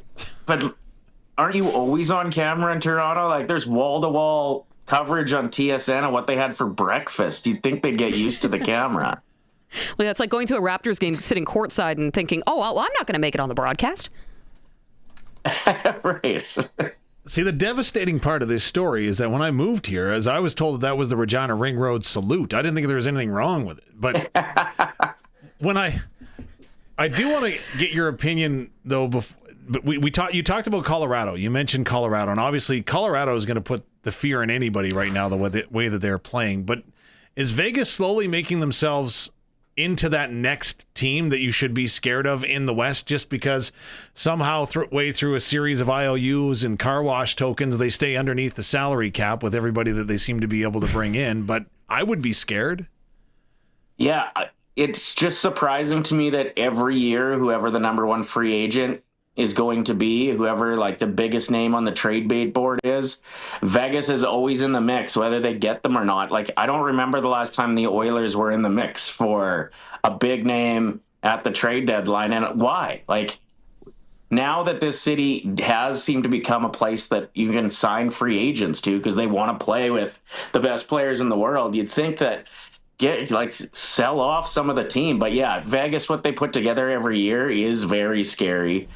And I mean, the year on their cup run, they managed to wipe us out on their way there. It seems like we're pretty good at losing to the team that wins the Stanley Cup. But it would be nice to see the Oilers healthy in a series like that. I'd still probably think that they take it. But you add Rasmus Andersson to that lineup, and obviously with his ties to the Flames all the years, we watched a lot of him. He's a pretty special defenseman. So yeah, that team got a lot more scary just with that trade. So Dave dug up a little something. For those who don't know, of course, Ryder is joining us from the Sauce podcast on Oilersnation, and we noticed that you had quite an interesting conversation recently with the Tiger King. Yeah. How did that happen? How did that come to be? He reached out to us. From jail? Don't understand that. Yeah, I think my buddy ended up like writing him on Instagram a couple years ago and just wishing him well. Like, my buddy must have been drinking and watching Tiger King and sent a little shout out to him. And so he reached out because the Tiger King responded at that point to him and just said, thank you so much. Like, God bless, whatever. So my buddy reached out again and said, hey, it's been a long time. My friends have a podcast. I'm sure they'd love to promote your Valentine's Day special, because for $50 American, Joe Exotic will call your partner on Valentine's Day and just leave them a loving message or whatever. I don't know how he's he's running a business from jail. That doesn't seem like it's allowed at jail, but sure enough, he says, yeah, I'd love to jump on your friend's podcast. So we had a 20-minute conversation with the Tiger King, which if you would have told me that while I was watching the show 2 years ago, like you're going to have the chance to interview this guy, I would have been pretty pumped up. Scratch that off the bucket list, I guess. Yeah. Sheesh. That's probably the weirdest call that you've ever taken coming from the sin bin and what you do. I mean, we get a lot of calls from the jails in the area, and it's always interesting because they'll always request songs and send it out to all their buddies in their cell block. But they all have really unique, interesting nicknames. Like, it'll be like, can you send this Akon song out to Skinny Pete and Razorblade Rick and Double Homicide Henry? And like, you know. I would have bet that was a lot of Whitney Houston or Mariah Carey, but okay. Number one in inmates 18 to 34. Congratulations. Hell of a job. I actually believe our show used to run a little splitter in between music that said number one in the remand center. Oh my gosh. You've made it, Ryder. You have absolutely made it. Wow. That is so awesome. There is no level of awesomeness that I can compare that to. No. Well, I can't top that. When we launched our show on Oilers Nation, we're the first show that they're ever like trying out that isn't just sports. So like all the other shows are kind of sports and entertainment. They wanted one that was more entertainment and sports. Like we'll talk hockey if big things happen, but we also just kind of try to feel the vibe of the city. And if a lot of people are talking hockey, playoff runs, for example, I'm sure it'll be wall-to-wall Oilers chat. But it is interesting when you see people that are used to nothing but Oilers talk that come over to the Instagram page and are like, what the hell is Joe Exotic doing on here? You got to keep them on their toes. Come on, Ryder. You can't be predictable. That's when it gets boring. Right. Well, Ryder from the Sauce Podcast from Oilers Nation, thank you so much for doing this, buddy. We'll have to do it again sometime soon. Yeah, sounds great. Thanks for having me, guys. And make sure that you go check out the interview that he had with the Tiger King. The Tiger King. Joe Exotic. Something I thought I would never say on this show. Joe Exotic. But yeah, okay. The Tiger King. Love it. Okay, we'll talk soon, buddy. Yeah, see you later, guys. Check it out. The Sauce Podcast, Ryder from Oilers Nation, Ryder and Lisa. You can check out their show anywhere that you find your podcasts. That was a fun chat. I'm kind of jealous. I wish I could have talked to the Tiger King. Joe Exotic would be a fun interview. No way, really? I feel like I'd have to go back and rewatch the show. And that in its own right would be torture, let alone having to have a conversation with him. Like, Don't get me wrong. I would listen to somebody else talking to him, but I don't know what I'd ask him. Just don't bring up Carol Baskin. No, absolutely not. Or do. I don't know. That could make for some really good content. But yeah, but doesn't that see again? I don't have a lot of interactions with the corrections service, but to me it does seem to be a touch odd that you could run a full-blown business out of jail. But that might just be me. I could be wrong. It seems highly illegal. The movies that I've seen seem to indicate that wouldn't be the case. But I don't know. Who are we to know? We just talk on a radio show. That's right. That's all we do. And we're streaming at sportscage.com. It is the Monday edition of the Sports Cage, and thanks again to Ryder for popping on here. It's brought to you by Kelton Solar, installing solar in residential and commercial buildings for 35 years, local and trusted. Visit keltonsolar.com. We do still have plenty on the go. Let me see here. Pats chat around 5:30. We're going to have Bryce Bunz joining us, talking about the upcoming Regina Pats skills competition. That's tomorrow night at the Brand Center. Later this week, the Regina Pats also hosting the Moose Jaw Warriors. So if you want to be in the draw for a chance to win some free tickets to that, all you have to do is text us. The Prairie Line Rentals text line is 306-936-6262. Nice and easy. Just send in the word Pats and then your first and last name. Again, 306-936-6262. Darian Durant still coming up on the other side of 5 o'clock. But before we get to your 5 o'clock news, still a few things on the horizon here, including our clutch performers. We also have your sprinkle of the day. And, of course, the Sports Ticker will tee up everything happening in the world of sports tonight. First, let's take a quick break. We'll be back on the other side. This is the Sports Cage on the home of local sports on 620 CKRM and streaming at sportscage.com. Yes, so this is the time of day where we like to salute the clutch performers. Every now and then we will go with an unclutch performer, but I actually have a positive story to share today. So we're going to go with clutch. Look at you go. Not unclutch. It's shaking the negativity of weeks past. Congratulations. I've only done an unclutch maybe once or twice. There was a streak. There was a bit of a streak. It was a noticeable streak. Well, that's how you cope with Mondays, Dave. Fair enough. I will back out and allow you to unveil your clutch performer. Okay. Well, my name is Teagan Witko, your Monday host. That's Dave Thomas, voice of your Saskatchewan Roughriders, and Colson Schultz behind the board, keeping us on the air and on the stream. So, yes, I want to start with our clutch performer, Kelton Solar. I'm going to go first. This one goes to 18-year-old rookie Ben Kindle, ending a 19-game goal drought in front of 180 friends and family in attendance in Vancouver, his home province of BC. Yeah. Scores twice for the Penguins in his homecoming. Held on for a big win there as well. Sorry, Dave. I did not intentionally pick a clutch performer who beat the Canucks, but they're pretty easy to come by these days. That is very true. But it's pretty cool that you can perform Like, there's got to be some pressure and expectation when you've got that many family and friends, right, coming to see you at Nearly 18 years old. 200 of them? Yeah. Yeah, that's a lot of pressure, but he showed up. 2 goals there. Nice night for Ben Kindle. So Good for him. you got one?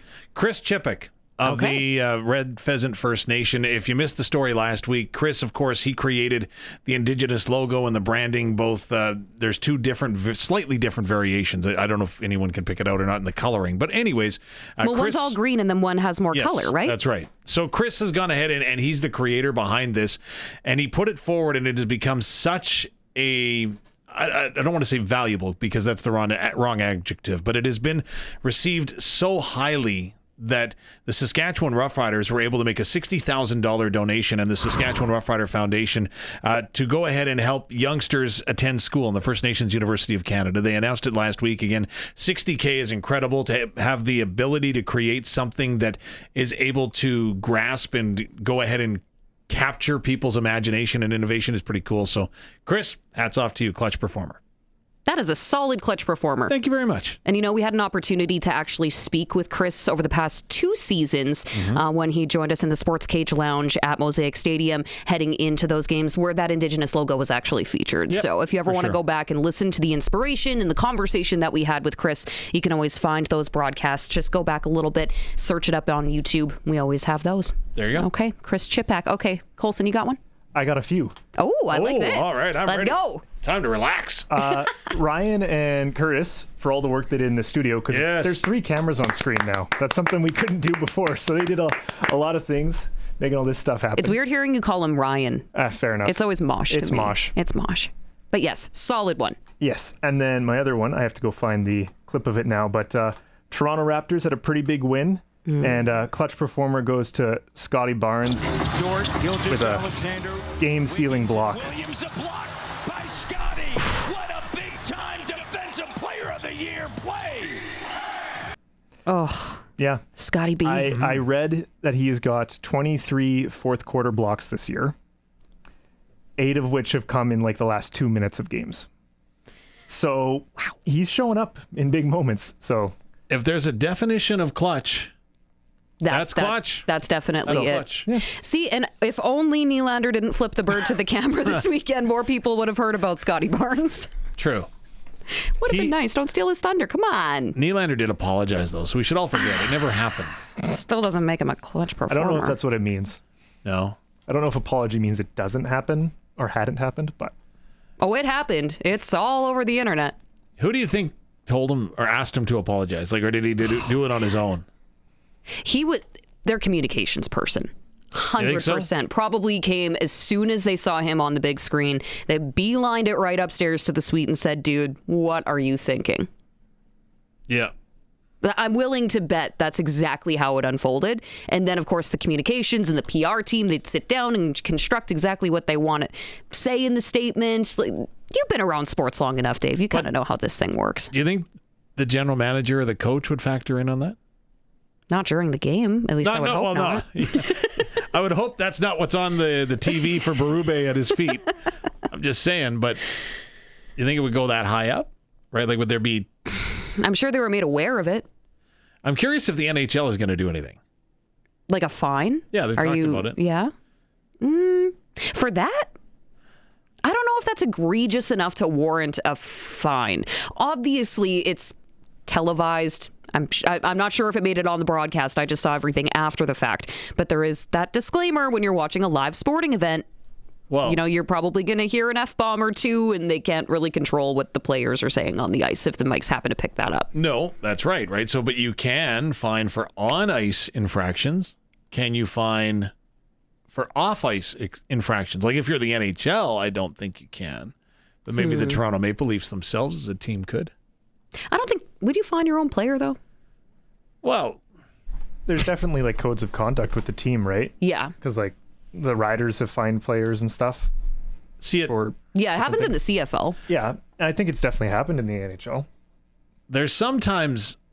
And so sometimes you can go ahead and have accountability, but it can be lighthearted accountability. Does that make sense? So a team that I covered has had what they call the kangaroo court, right? So to try to break it down in layman's terms, say that there's a big swear jar Okay. in the middle of the room, right? And so you were fined for not showing up on time, or you might be fined for not wearing a tie when you should have worn a tie when you were walking into the arena, or whatever the case might be, right? So they called it kangaroo court. Everybody has a good belly laugh at it, but it's also a form of accountability. So basically you are charging your own players. Now, the funds for that team in specific, and again, we're not talking hundreds of thousands of dollars, which might happen in the NHL. But for that team, the funds then just went to a local charity at the end of it all, right? Everybody had a good laugh, accountability was had, away you go, team bonding kind of thing. Maybe something like that happens. I would like to think so, because I know even here internally during the start of the Ryder season last year, you and I were having some struggles getting our broadcast name right, because we recently made a change. Yes, that's right. Yeah, I know Colson was keeping count for a little while, because every time we made a mistake, it was a virtual dollar into the jar, but I don't think we ever physically tallied up how many dollars we should have donated. Still waiting on my payment. Isn't that amazing? It was a virtual dollar. That's right. That's the best form of accountability right there. Virtual. Tell you what, I'll cut you a check after the show. That's right. Make sure you put 2026 on your check, right? Well, because I know that I definitely made more mistakes than you did. I just like to... Who writes a check? I don't even think I have checks, honestly. Yeah, I know. Sorry. E-transfer, that's 2026 there for you you. go. Okay, that somehow was your clutch performer, brought to you by Kelm Solar. I think we got to take a quick break here. Yeah. We're going to be back right on the other side. It's the Sports Cage, and it's on the home of local sports, 620 CKRM, and streaming at sportscage.com.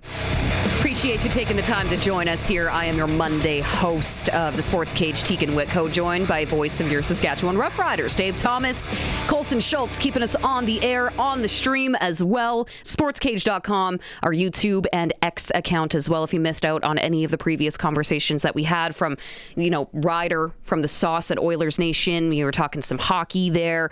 Of course, we had Riley Schick join us, who just returned from the Dream Bowl in Texas. You might recognize that name from the Regina Thunder and the Regina Rams. You can go find those conversations anywhere where you have fine podcasts that you like to listen to. Right now, we are going to hit that Western Pizza guest hotline, because we need to have a little chit chat with our buddy Crofty, or Dan Croft from Croft Electric. And we were reminded before we brought on Crofty that, Dave, it is still Mr. Croft. Mr. Croft to me, understood. How you doing, Dave? I am doing well, Mr. Croft. Is it warm enough for you now? Oh, geez, it's getting a little warmer. This weekend was terrible, that's for sure. Yeah, I can only imagine. You probably were pretty busy, because when it's going to happen when it's minus 40, isn't it? 100%. Yeah, actually, and the funny thing is, I actually snuck away to Edmonton. I was actually at that game on Saturday night that Bouchard had such an incredible performance. Oh, that would have been one heck of a game to attend. Jeez. Were you there for the whole weekend? We flew up Friday night and stayed over and back yesterday morning, and it was a good game. And then, McDavid, that goal at the end, that was unbelievable. What an atmosphere. Was there a Croft Electric hat on the ice for Bouchard? I wasn't wearing a hat, or I would have thrown it, but no, we were sitting a little far away from the rink to be able to get a hat to the ice. Wow. Well, you know what? I would say that was kind of a team effort, and when your team come out, you can be sure that you're going to go ahead and not only get a full team effort, but a team that, and being a Canucks fan, are way better than them, because you guys know what you're doing and you work together to make sure the job is done right first time, right? For sure. No, that's our slogan. Do it right, do it once. Here at Croft Electric. Well, and you also have a Refer a Friend program that is ongoing for the month of January, right? For sure. We have our Refer Generac Refer a Friend to buy a new generator. Can't talk. A little too much time in Edmonton. We also have we just emailed out on the weekend some more information on our preferred customer program. So what that is, it's kind of a cool little thing we're trying to get going for 2026, and basically it's kind of an annual membership kind of deal. You get a 24-point inspection. You get priority booking, so you can jump the line if you need something quicker. You get access to our 24-hour emergency service. You get a 10% discount off materials, preferred journeyman labor rates, and you're automatically enrolled into our loyalty bonus program. So it's kind of it's a great thing. And then when you're enrolled into our loyalty bonus program, you get 100 bonus points every year you rejoin our preferred membership program. I know there's a lot of programs, a lot of membership, a lot of stuff there. So what do those points equate to? This sounds very VIP crofty. So if I'm accumulating points, what can I use that towards? Any service? And that's a great thing. So we basically make it easy. Every buck you spend with us, minus taxes and everything, you get a point. And then you get to use those points, and we'll have on our website, we'll have gift cards and service programs, and even some Croft Electric swag. You want to get that Croft Electric hat to throw on the Oiler game, you can get it online with your preferred points. So as well as discounts on further services, you can actually use your points to buy a gift card to pay down your next service that we can come out and do for you. Do you still have those sweet bucket hats? I'm pretty sure that Colson still has one here in the studio. Oh, yeah, the Croft Electric question hat. Yes, we do. Of course, we can get you one of those. We can get you one, Teagan. Dave, we'll talk later. Maybe we'll see in the summer. Maybe I'll get you one for Ryder games. Keep the sun off your melon. Okay, I like can use all the help I can get. But kidding aside, Mr. Croft, the one thing that we kind of talked a little bit about last week was generators and keeping the ice bowls unfrozen, because that's but really no job is too big or too small. We called your fine establishment last year because we had a little problem with our oven, and we actually had to get a new one installed and had to move the box the power goes into. And no problem. Again, I don't want to put words in your mouth, but residential, commercial, both ways, right? 100%, yeah. We have 4 service crews, full-time service crews that take care of all those, we don't like calling them small projects, but they're, the smaller type projects that, similar to what you're talking about, or even just, you're having a small problem with a light or a plug or whatever. And, something else, we do keep capacity open during the week for small little service calls, small little emergency calls. Things always come up, right? So we try and keep a few hours when, sometimes we're booking 2-3 weeks out, but we try to leave a little hole in our weeks for those emergency customers. So, guess what? I'm long, short story long. If you need something done this week, we got room to do it for you. Very cool. Do it right. Do it once, and you should probably get signed up for your newsletter as well. Oh, 100%. Yeah, so that's a good point. Keep up with all our specials and product promotions and different things with our newsletter. Amy does a wonderful job putting that together and sending it out. We try not to bug you too much because, I know what it's like. You get all those emails and sometimes you just delete. We don't want you to unsubscribe. So we try and make sure that they're informative, short, and not a bother. Maybe even some NASCAR insights. 3 weeks till the Daytona 500. 100%. I'll be sending you a link to join our NASCAR pool, so don't you worry. Awesome stuff. Look for me at the bottom. It looks like you two are on good terms again. I like this. Only took a couple weeks. I mean, anytime you do a little trash talking on NASCAR, that's M's be fighting words. Yeah. But I do have an M&M. Actually, it's funny. My wife reminded me after our conversation a couple of weeks ago, I do have an M&M's jacket sitting at home for you. Oh, boy. It's got an 18 on it or an 8? You know. Crofty, of course, Dan Croft, Croft Electric. Really appreciate the time. Thanks for doing this, man. Hey, yeah, thanks for taking the time to call me. Of course. And that is, of course, Dan Croft, Croft Electric, joining us on the Western Pizza Guest Hotline. Always a pleasure to chat with him. And I'm glad that you two are on speaking terms again. Oh, we were never on speaking terms. We're just still on a very formal basis. I'm still under probation. Yeah, that's still Mr. Croft. Mm-hmm. The day will come where he allows you to call him Crofty again. Yeah. Hopefully. So I got to earn it. If you're lucky. Okay, let's take a quick break. Before we get to your 5 o'clock news, we do still need to get to your sports ticker. And we're also going to talk sprinkle of the day here in just a few moments. So hang tight. It's the Sports Cage, and it's on the home of local sports at 620 CKRM and streaming at sportscage.com. Let's take a look at that sports ticker, shall we? Saskatchewan Roughriders have re-signed all CFL offensive lineman Jacob Bramer.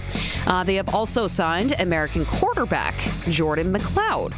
Played college football at Texas State. McLeod also attended the Tampa Bay Buccaneers rookie minicamp in April of last year. Saskatchewan Roughriders also signing a Kentucky Wildcats standout defensive lineman, J.J. Weaver. So he is coming to the green and white. He was at the University of Kentucky. He also attended NFL training camp with the Carolina Panthers in 2025, but was released before the start of the season. In the PJHL, Regina Silver Foxes at the Regina Capitals tonight. You also have the Scotties Tournament of Hearts continuing. So Saskatchewan being represented by Regina's own Jolene Campbell. This is in Pool A. And improved to 2-1 after this morning's match. Narrow victory, 6-5 over Nikki Kaufman from the Northwest Territories. Saskatchewan will be taking on the Quebec Rink, who sit at 1-3 tonight at 6 o'clock. NHL 4 games on the schedule tonight. One lone Canadian team in action, and we were just talking about this with Ryder from the Oilersnation and the Sauce podcast. The Surging Ducks. They're on a heater, and they're heading into Edmonton to take on the Oilers. So that one, I do believe, is a 7 o'clock puck drop, if I'm not mistaken. 6:30. 6:30. That was close. 6:30. It's a prime NHL night tonight. 6:30 Saskatchewan time, Manitoba time. Or Alberta time, rather. 6:30 Alberta time, so 7:30 our time. Okay, gotcha. See, I'm terrible with time zones. The SportsCage.com poll. Who is the greatest goal scorer in NHL history? You can vote. Your options right now, multiple choice. Mm-hmm. So makes life a little bit easier because you could really go deep into the weeds on this one. You sure could. Gordie Howe, Wayne Gretzky, Sidney Crosby, Alex Ovechkin, Connor McDavid. Let us know what you think. Voting on the poll. You voted Gordie Howe, right? I did. So who's in the lead right now? Do you have it in front of you? Wayne Gretzky. Okay. Wayne Gretzky, but who's in second? This one will surprise you. Maybe Wayne it won't Gretzky, surprise you. Crosby? Ovechkin. Really? I was shocked. I mean, he did pass Gretzky. And like the two of them are neck and neck right now. Really? But statistically, yeah, you'd have to say that Ovechkin scored more goals. But when you factor it, again, I love the analytics when you're factoring in eras where players played. And how the game changes. That's right. And again, you factor in the longevity of Gordie Howe because he did it over how many decades. You're looking at Alex Ovechkin, right? Mm-hmm. Again, there's so many different arguments. Again, that's why it isn't a statistical question. It is a opinion-based. Opinion-based, right? Who do you think is the best goal scorer? Yeah, okay. You go back to 1998 in Nagano with Gretzky sitting on the bench, not in the shootout. They didn't think he was the best goal scorer that day. That's true. And it can change season to season, year to year. But I don't know. I'm still sticking with Gordie Howe because of the legacy that he left behind. Yeah. And again, I know that the wording on this is loose. Greatest goal scorer. Does that mean style? Does that mean how many goals they've scored? What does that even mean, Dave? It's open to interpretation, isn't it? Yeah, it is. You made it too vague. Wow. Throw me under the bus. Is that an unclutched performer for next week or what? Maybe. We'll see if I'm still holding a grudge by then. Okay, let us know what you think. SportsCage.com. Also, if you join in the conversation on the Prairie Land Rentals text line, you have a chance to win some tickets for the Warriors and Pats game at the Brand Center this Saturday. 306-936-6262. All you have to do is send us your first and last name and then the word Pats. Nice and easy. Easy peasy. That's it. So that, of course, was your sports ticker, which is brought to you by Extreme Hockey and Sport. Sticks 20 to 40% off. Yetis 20% off right now. Bauer Clothing and all clothing is actually 20% off. Geez. Base layers, which I know I needed more of those last week. Those are on sale. Shoulder pads on sale. Gloves 20% off. Did you say hockey sticks? Yes. 20 to 40%. Why, did you have a kid break one recently? Yeah, we were there this weekend, but Donnie and the staff are top drawer. Yeah, you might have to go hit up Extreme Hockey and Sport again. The young guy working, he was stressed. I felt bad for him. He was like, was it busy? I kept you waiting for 10 minutes. I'm like, 10 minutes? That's not bad. Yeah, that's not bad at all. And found the exact stick that we wanted with the right flex and everything. Ooh. That's like finding hidden treasure. Yeah, and it's especially when you get players that are picky, right? Yeah. Spoiled is another word that I would use. Well, but, yeah, just saying. You say tomato, I say tomato. To last year's model, and they, no problem. Gotcha. Well, I have a pretty good feeling that the ODRs are going to be busy this weekend after that deep freeze. I'm sure the rinks are going to be in good shape, and it's not actually going to be bitterly cold. True. So, yeah, check out Extreme Hockey and Sport. Now we should get to the sprinkle of the day. It's for Sports Select. You can get in on more of the sports action if you want. It's as easy as playing at sportscage.com. So you can put in your picks there. Then it generates that QR code. You lock it in at your local lotto spot retailer, like a Sherwood Co-op or something. You can also do it the old-fashioned way and just fill it out right at the store. So we were looking at this earlier. Obviously, we're a couple weeks out yet, which feels weird to say from the Super Bowl. Mm-hmm. But on February the 8th, we have the New England Patriots taking on the Seattle Seahawks. And I knew that New England was going to be a bit of an underdog here, but I wasn't expecting by 5 points. Yeah, you're talking sometimes 2.5, right? Yeah, that feels a bit deep. But Colson was mentioning earlier that it opened up at 5.5, so this has actually gone down. The gap is narrowed ever so slightly. And, as we find out more, if any guys are banged up or anything like that, as we get closer to next weekend's game, it's probably going to be moving quite a bit. But I've said it before, I'll say it again, I'm taking the Seahawks. You? Right now, from the outside looking in, I believe Seattle, it's their time. Mm-hmm. If they got to get the running game going. They did in the first half, but then they kind of moved away from it, which surprised me a touch, and I was curious about, but Sam Darnold throws for 346 yards. That's not bad. The over-under is puzzling, though. Yeah, 45.5. Maybe it's not. Weather's not going to be a factor. Yeah, that's true. I mean, LA, right? Yeah. I'm kind of tempted to take the under on that one. I go back to what Riley Schick was saying, and it hadn't factored into my analysis, but truly New England has had the easiest path. They have. Schedule and playing backups and... Yeah, and just that division in general, right? Yeah. I don't know. I still think I'm going to take the under on that one. But I am getting the signal here. That means that we got to get to our news and your weather. I thought you're talking from William Nylander. No, that's a different signal. Okay, fair enough. I'll leave it there. Too bad we're streaming, Dave. I know. Show you a signal. Okay, that was your sprinkle of the day brought to you by Sports Select. And again, remember that you can also utilize the future bets. Find out how you can bet on the winner of the Stanley Cup. Obviously, the Super Bowl that we just talked about, the NBA Final, NCAA Soccer, NASCAR, and more. Must be 18 plus. Play responsibly. Every bet 100% legal at sportsselect.com. Okay, coming up next, Darian Durant joins the show on the other side of 5 o'clock. It's the Sports Cage. It's on the home of local sports on 620 CKRM and streaming at sportscage.com. Well, appreciate you coming along for the ride. I'm your Monday host of the Sports Cage, Teagan Witko. I'm here with voice of your Saskatchewan Roughriders, Mr. Dave Thomas.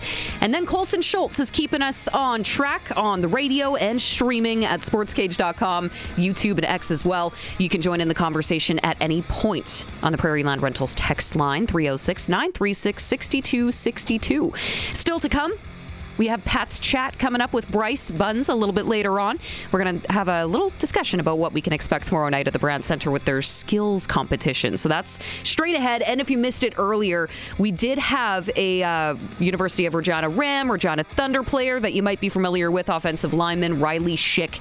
We had a conversation with him fresh off his trip to Texas for the Dream Bowl. So if you missed the conversation, we will be rerunning that at the end of this hour. Make sure you hang tight for that. But without further ado, our next guest joining us on the Western Pizza Guest Hotline, Darian Durant. It's time for Double Talk with Saskatchewan Roughrider legend Darian Durant. Double Talk is brought to you by Campbell Safety Consulting. At Campbell Safety Consulting, we work towards helping companies create a competitive edge by executing a proactive health and safety program. Darian, appreciate the chat as always. It's going to be nice to see your face now that we're not just doing radio only. How was your weekend? It was good. I had some exciting football. My Tar Heel brethren, Drake May, got it done going to the Super Bowl. So it was a great weekend for me. I mean, there was a good football game and then one that I slept through, but we can talk about that a little bit later on. Only like half of it. But I want to start with you, legendary Darian Durant. Of course, you're familiar with the green and white. A couple of signings announced by the Saskatchewan Roughriders today. Jacob Bramer, an American defensive lineman. But the one that really piques my interest, and being a former Saskatchewan Roughrider quarterback, this one might also perk up your ears a little bit too. Texas State quarterback Jordan McLeod has been brought on by the green and white. Looking at the signings already done in that quarterback room, I'm wondering what this means for a guy like Jake Mayer. Can't be looking too good. I think that when you're talking about the future, you've seen what Jake Mayer has brought to the table. You saw what he did in Calgary. He played sparingly last year. I mean, I'm not sure if the Ryder front office was really impressed or felt like he was the guy for Trevor to hand the reins to whenever he wanted to retire. So I think you have to continue looking. And with a guy like Jordan McLeod, his accolades. One thing I look at when you're evaluating quarterback, you want to look at his completion percentage. And his last year at Texas State, he completed over 70% of his passes, which means he's fairly accurate. And hopefully, when he gets to Saskatchewan, he's able to kind of put that together, get a grasp of the new football. It's pretty much something that he's never felt before. So once he gets used to that, he seems to be a pretty accurate guy. I'm looking forward to seeing what he can do. At Texas State, his assistant quarterbacks coach was Dane Evans. 6-year CFL career was spent between Hamilton and BC. What type of influence would that have had on him coming north? Tremendous. Kind of like me when I was coming out, my wide receiver coach, his name was Gunter Brewer. He told me, man, he was a fan of the CFL. He would come up periodically to watch games, and he told me, like, look, man, you're not the biggest guy in the world. You're 5'11", 6 feet tall. Same thing. Dane is probably letting Jordan know you have a pretty good opportunity to go up there and play. It's a lot of guys of your stature that has had success up there, so you may want to look into it. And, I'm sure it's something, once you get that opportunity, just like everyone else, they want to go to the NFL. They want to see what they could do. I saw where he went to Tampa for a free agent workout. Things didn't work out for him.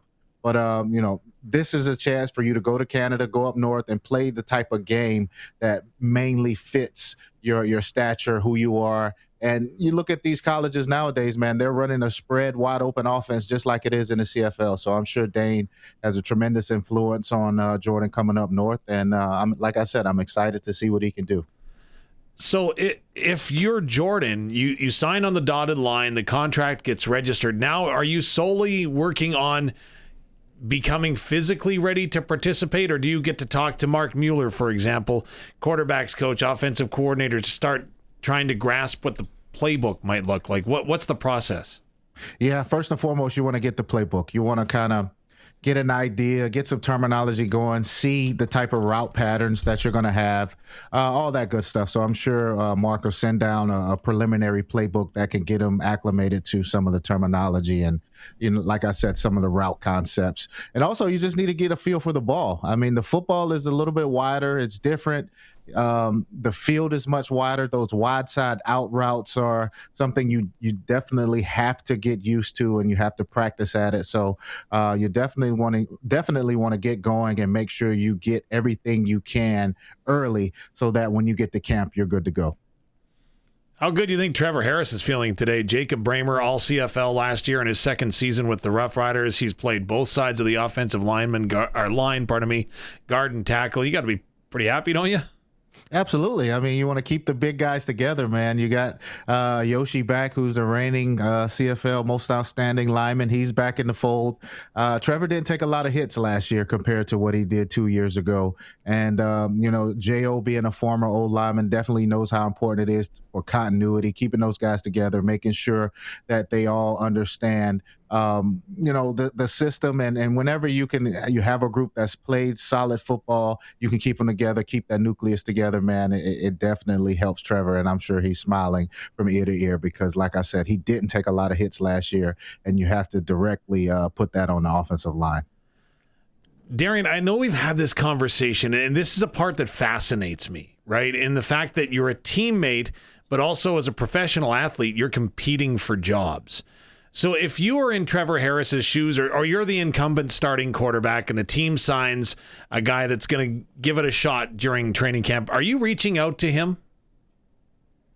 I think at this point in his career, he may. If 5 years ago, he's in his early 30s, he's still trying to find his footing, solidify himself. It may be a little bit different attitude that you have, but he's a Grey Cup champ now. He knows that he may have 1, maybe 2 years left. So I think part of his discussion with J.O. was, finding a guy that he can teach, finding a guy that he can possibly mentor and show him the ropes because, we all have expiration dates, right? And Father Time waits on no one.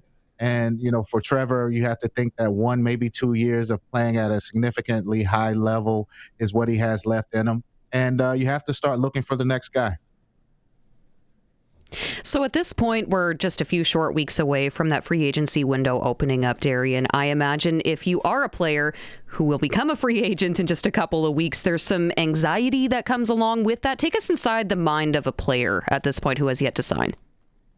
Yeah, I mean, you definitely have that anxiety. You don't know where home is going to be, and most importantly, you're looking at a potential pay raise. I mean, look, when your finances are at the forefront of this thing, because we all know that this is a business first. It's nerve-wracking. You want to be in the best situation, but you don't want to go to a team and make all the money in the world, but you're in a bad situation where you could only get 1 or 2 years out of that. So it's tough for guys to look around the league and find a situation.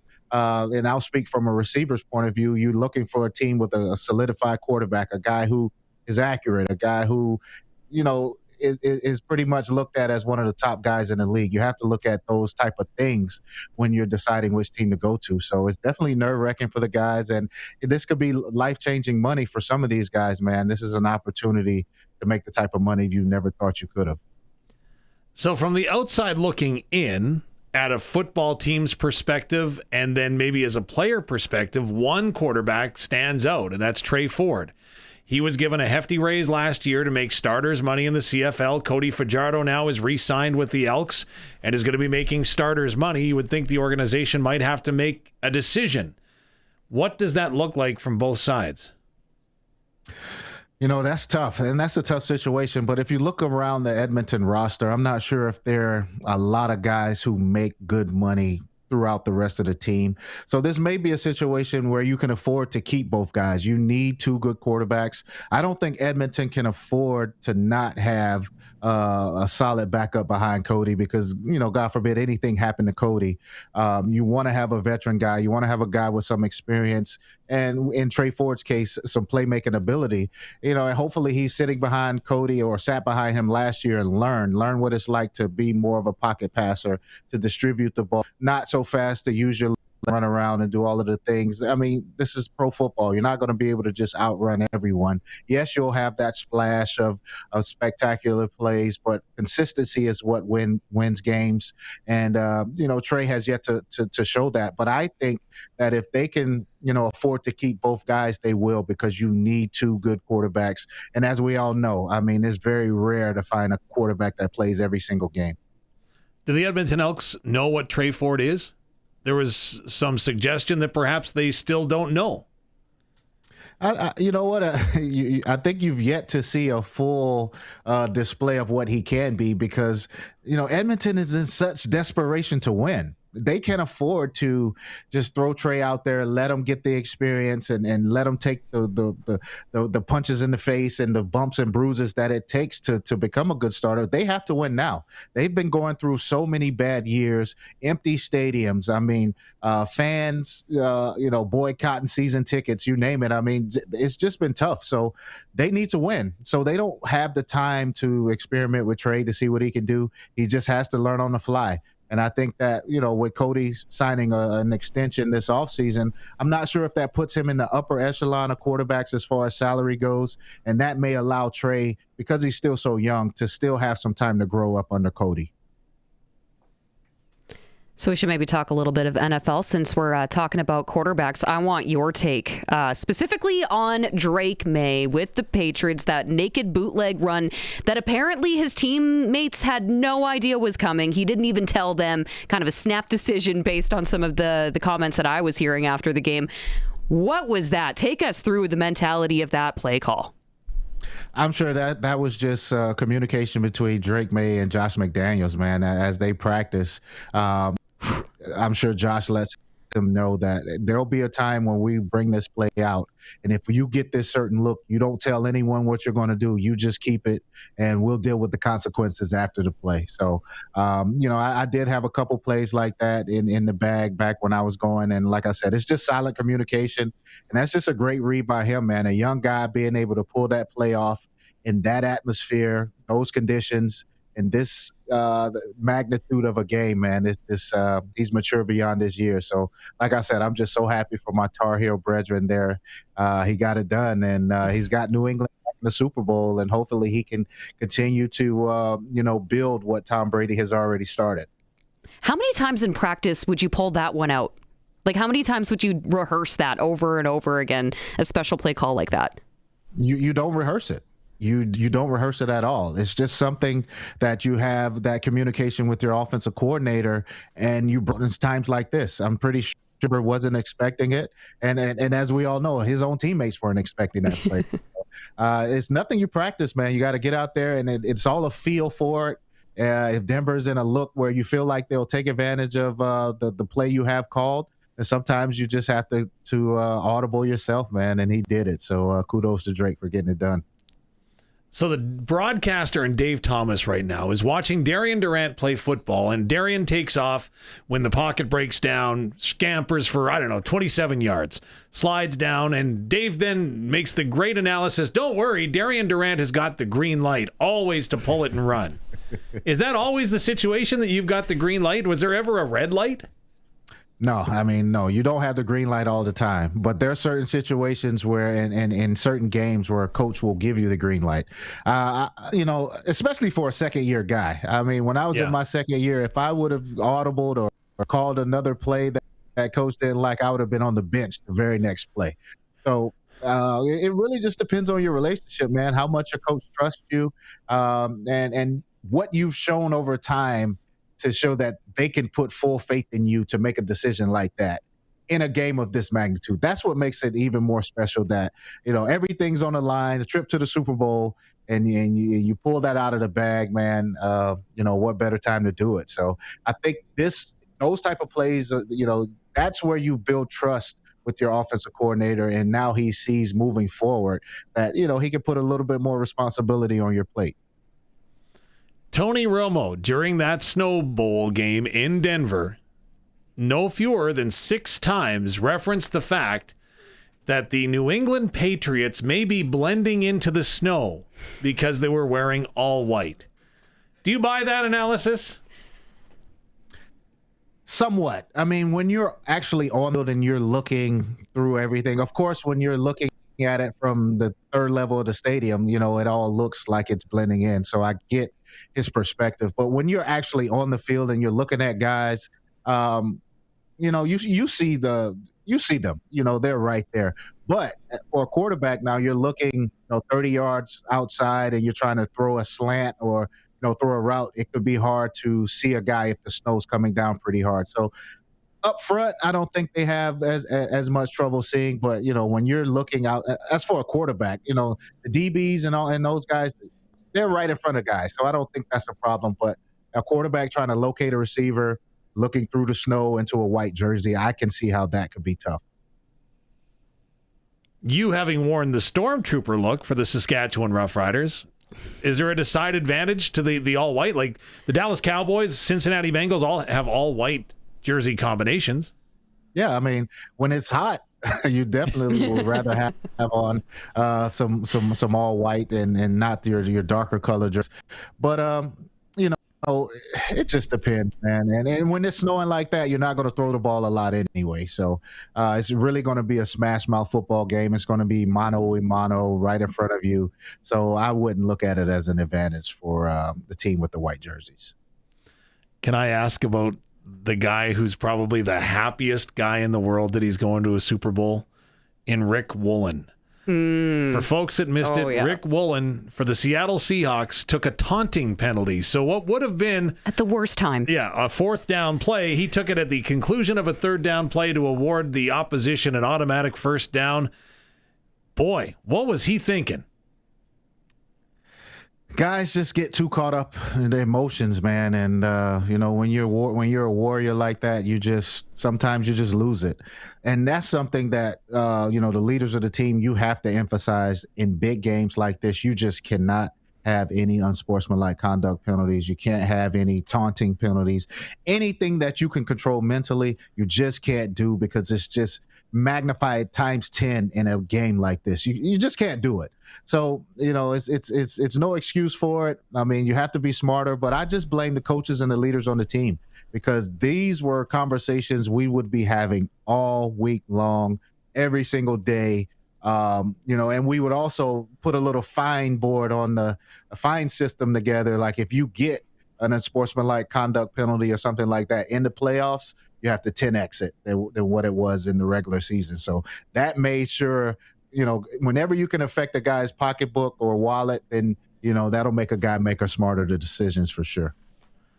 Was it karma or targeted then that Denver went right after him the next play for the touchdown? That's just good coaching, man. Good coaching. Like, well, whatever, he doesn't have his wits about him yet. He's still going through it, still feeling like he let the guys down. So what better time to just go right at him? As a teammate, would you say anything to him after the fact? Like, game's over, it's all done, we won, we're going to the Super Bowl. Would a teammate address that? Do you leave that to others, or do you even talk about it? No, you have to say something, because now you're in the Super Bowl. You made it. You got away with it, but look, this can't happen again. So I'm sure the leaders on the team are making sure that they make a point to go to him and let him know that, I get that you're fired up. I get that emotions run high, but you almost cost us the game. And next time you will cost us the game. So you can't do that. There were certainly teammates screaming at him on the sidelines. Of course. I mean, there's some guys who just don't wait until you get in the locker room. Some guys will just let it go, and New England has a couple of those, and so I understand that point as well. You're a very emotional player, right? You've said that before. Did you ever find yourself having to tell yourself, okay, I got to rein it in. I got to bring it. I can't let this affect my teammates, or is that just something that we on the outside looking in would suspect you might do? I think I was, even though I was fired up, I think I was very good at bringing myself back down and realizing that I needed to stay in the moment. I think I've had situations before when I would play too fired up or be too antsy, and that leads to overthrows, that leads to not focusing in on blitzes and packages and different things like that you need to, quarterback is such a cerebral position, and you have to think more than you react. So, I was good at bringing myself back down to earth. And, of course, I had guys like Weston and Getz who in the huddle would be like, Dub, shut up. You bring yourself back, calm down, make sure you get yourself together before you go on to the next play. Now, I'm not sure if Sam Darnold was given all of the credit that he deserved heading into this game. What did you like in his performance for Seattle this weekend? He took care of the ball. I mean, he threw for over 350 yards, 3 touchdowns, no interceptions. And he pretty much just did what I really loved about this performance is that everyone doubted him because of what happened in Minnesota last year and what he did in the playoffs. He couldn't get it done. Everyone was wondering if he could get over the hump. And he just didn't let that affect him. And he just went out there, played his game. He did what he's been doing all season long. And the game didn't look too big for him. So I was just super proud to see a guy that was drafted into a bad situation finally get into 2 good situations, one with Minnesota and now he's just showing the work they missed out on because every team in the league had a chance to sign him as a free agent. So you're saying that he would have heard the outside noise then? As much as you say it doesn't affect me, I don't read the clippings or whatever, it does, right? Of course. I mean, every guy, every player that I know has social media. I'm sure everyone in the NFL does. He hears the questions. I'm sure leading up to the game, reporters were asking him about his days in Minnesota, how he performed in the playoffs last year, if he thinks about it. So regardless of if he reads an article or sees it on his phone, a reporter is going to ask him about it. So I'm sure he hears it. And, he's done such a good job, man. He's paid. I think and what's crazy, he's underpaid at making $30 million. But compared to guys in the league making 45 and 50 million, Seattle has him for a steal. So he's done a great job, shown why he was a top 5 pick, and he has his chance to be a Super Bowl champ. Player fan question. It's 2 weeks until the Super Bowl now. You get a bye week. As a player, do you like that? And as a fan, do you like that? As a player, only way I like that as a player is if I'm banged up. If I need a little bit extra time to heal up and treatment and all this kind of stuff. But if not, you're ready to go, man. You're ready to, follow up on that momentum that you established.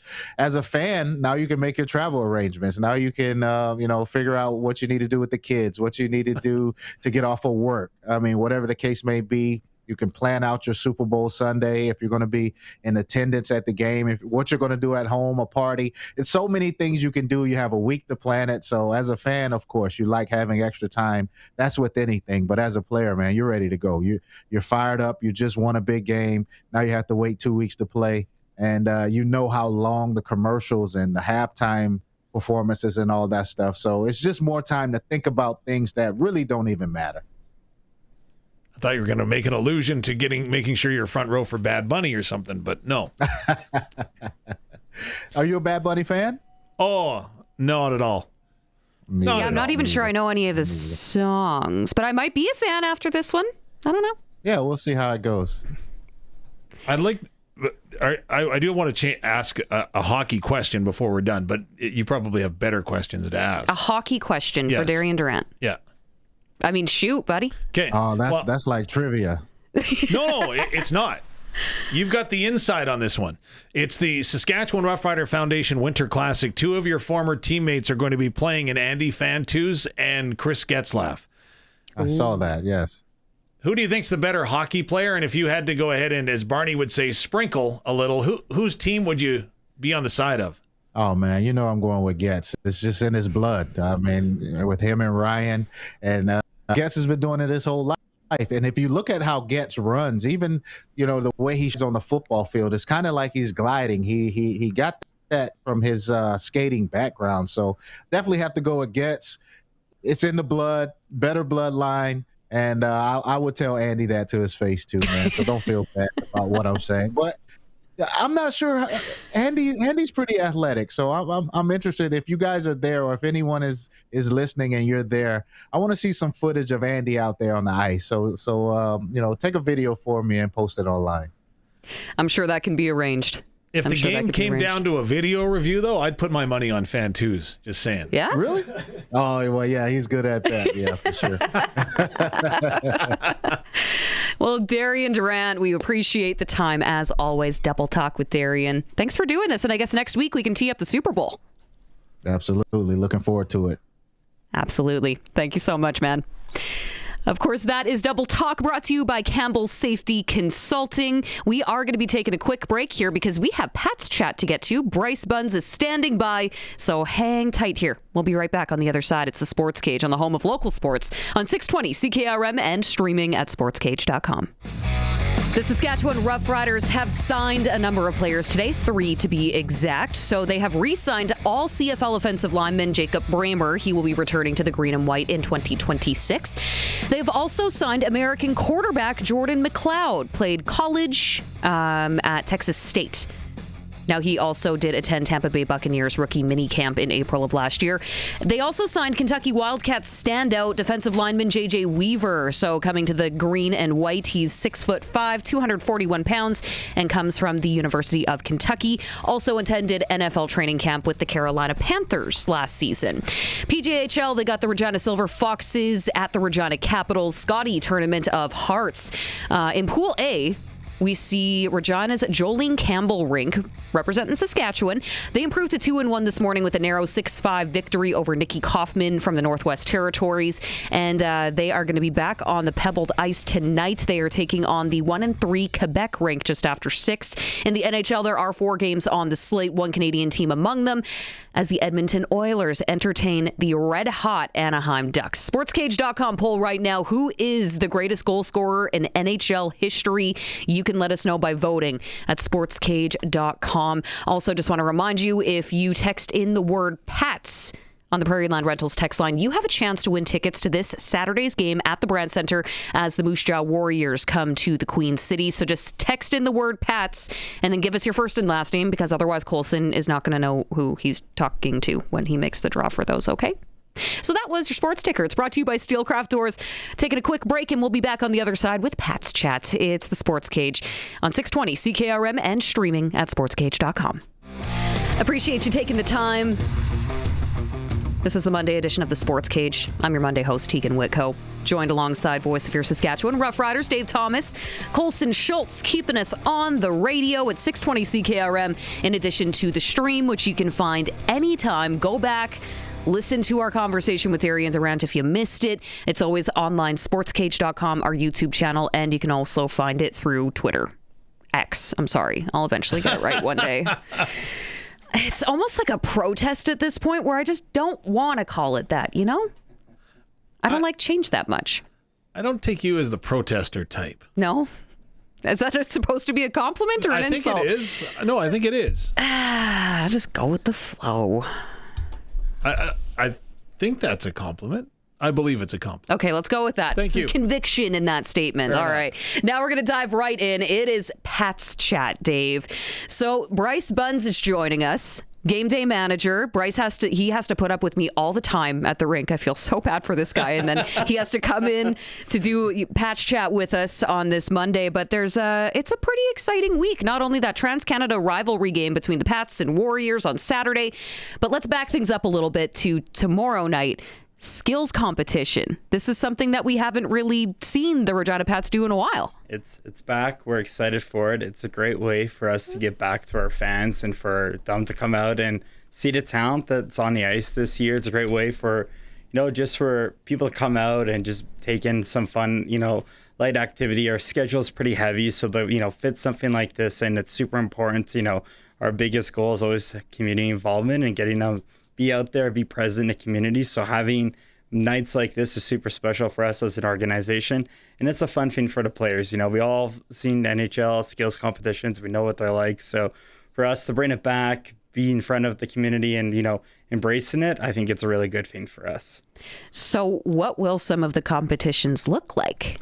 So we're doing the staples. We're going to have the hardest shot. We're going to have the fastest skater, relay action, one-timer. We're going to have a shootout involved with it as well. So we're running 7 events tomorrow. Doors open at 5:30 there, and the event itself will start at 6 p.m. at the Brand Center there. And I understand this is also a bit of a fundraiser. Yes. So for season ticket members, they get in for free for their commitment and support that they give to us year after year. But with that, we will have admission as well. It's $10 to get in, but if you bring in a donation for the Sophia House, you get in for $5 there. So it's a nice way, again, being part of the community, doing stuff like this. It's always super important for us. Well, and hopefully cut a big check later this week. Yeah, hopefully. Bryce, I am fascinated by your job because going to a hockey game is such an entertainment experience for an entire family. You're in charge of that show. I am, yes. How much planning goes into getting ready for just a single regular season game, let alone 30 plus that you put on every year? For sure. So the best way to put it is I go game by game. Basically, it all depends on, if we're doing a Wednesday game where, it's our classic, Wiener Wednesdays and staples like that. We don't have to do maybe necessarily as much, but when we're doing nights like this upcoming Saturday, we have first responders coming out, right? It's a touching moment for us to include them and have them part of nights like that. So there's a lot more details that go into it, right? We're going to have a ceremonial puck drop for them. We're also activating in the party zone there right next to the Brand Center there. So that's where we're going to have some fire trucks, police vehicles and stuff like that. So, as much as hockey's important and that's why we're all there, what I get to do and control on the outside is bringing those people in and making sure they're entertained. And, it's kind of storytelling for myself. And I just kind of go each game. What did I like? What didn't I like? And what did the fans appreciate? And can we keep building and expanding on it? How much detail goes into your prep? And again, I'm sitting between the two people that do it because from coordinating what Teagan is going to say to making sure the video board has got the right thing happening on this, and then making sure whatever's happening on the ice doesn't interfere with the game. How much work is that? It's a lot of work. I've gotten really good at kind of figuring out my craft and how I like it to work. As Teagan knows, I'm also working late into the night most nights to make sure we are prepped and we have our details in place. And I try to, relate to all of our staff and team members what's happening at each game and what can we all expect there. It's live entertainment. Things are going to change. We're going to have to pivot. People, can't make it or stuff comes up or whatever happens. But the more I can communicate, and that's what this job's really helped me out with, is communicating everything. My family might not say so on my personal side, but on my job side, I've gotten a lot better of communicating and honing that in, and just, being forefront with what we're going to do and what fans can expect that day. And, the best part of my job is the people I get to work with at the rink that day. We all care so much. We all go in, we put in our best efforts, and it's not, at the end of the day, the wins and losses, they matter, but how people left the building and what they felt that night, that's really important for us. And we take that very seriously. Where do you get your ideas from? Like, for example, the intermission that I was at, there's two people playing volleyball down the ice with a pair of balloons. I wouldn't have thought that would fit in a hockey game, but I was very entertained, especially at the end of it all. So where does this come from? A little bit of energy drinks, a little bit of inspiration. No, but trial and error. I think it's just, I've gotten kind of the reins to try and do different things. And, my executive team, they support me with just, being authentic and being myself. And I just think of, what did people, for myself as a kid growing up, my brother and I always played this really, dumb game. We make sure the balloon never fell on the ground. So I was like, okay, well, what if you did that on the ice surface? And what if you had more people doing it? And how do we kind of add more to it? And then, have Eric running lights and he's going crazy with the lights with it. So it's just like, how can you build something that was so simple as like a childhood staple to me into being entertaining for fans to kind of think about? See, and from my seat, from my point of view, I would imagine that a regular game day, because you have it down to a science, it's a well-oiled machine. You know what to expect when the unexpected inevitably takes place. But something like tomorrow night in the skills competition, where it's not just pre-game and then intermission and then post-game, you're doing stuff all in between everything. So how much effort and time has gone into this, and what does that breakdown sort of look like? For sure. So the biggest thing we realized is when we booked within the ice time and started to understand this event is timing, and that's game days to a crucial time. And so we slotted what we think each event would be running for per minutes, and how do we keep the fans engaged with that there. And Teagan, just so you know, now you're going to be busy tomorrow doing some interviews with the players there. But just for tomorrow was, I was fortunate enough when I got this role, I could look at prior scripts and get a feel for it. This is one I can brand new. I built from the ground up. So Pats fans, if you come out and you're like, what is this? I'm sorry, but I'm pretty sure you're going to enjoy it. It's going to be a really good time.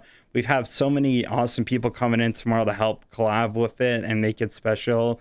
And we're bringing some different technology to the event too. So I think all that's going to be really special to kind of elevate it and make it feel professional. So because it is First Responders Night this weekend, did you manage to talk a police officer into borrowing his radar gun for the hardest shot? We've been chatting with them. We've been chatting. I love that. There's been some work. So Okay. Any alumni you can tell us about that might be coming? So our alumni, they're very funny. As far as I know right now, as of this moment, whatever time it is, Kim McDougall's coming in.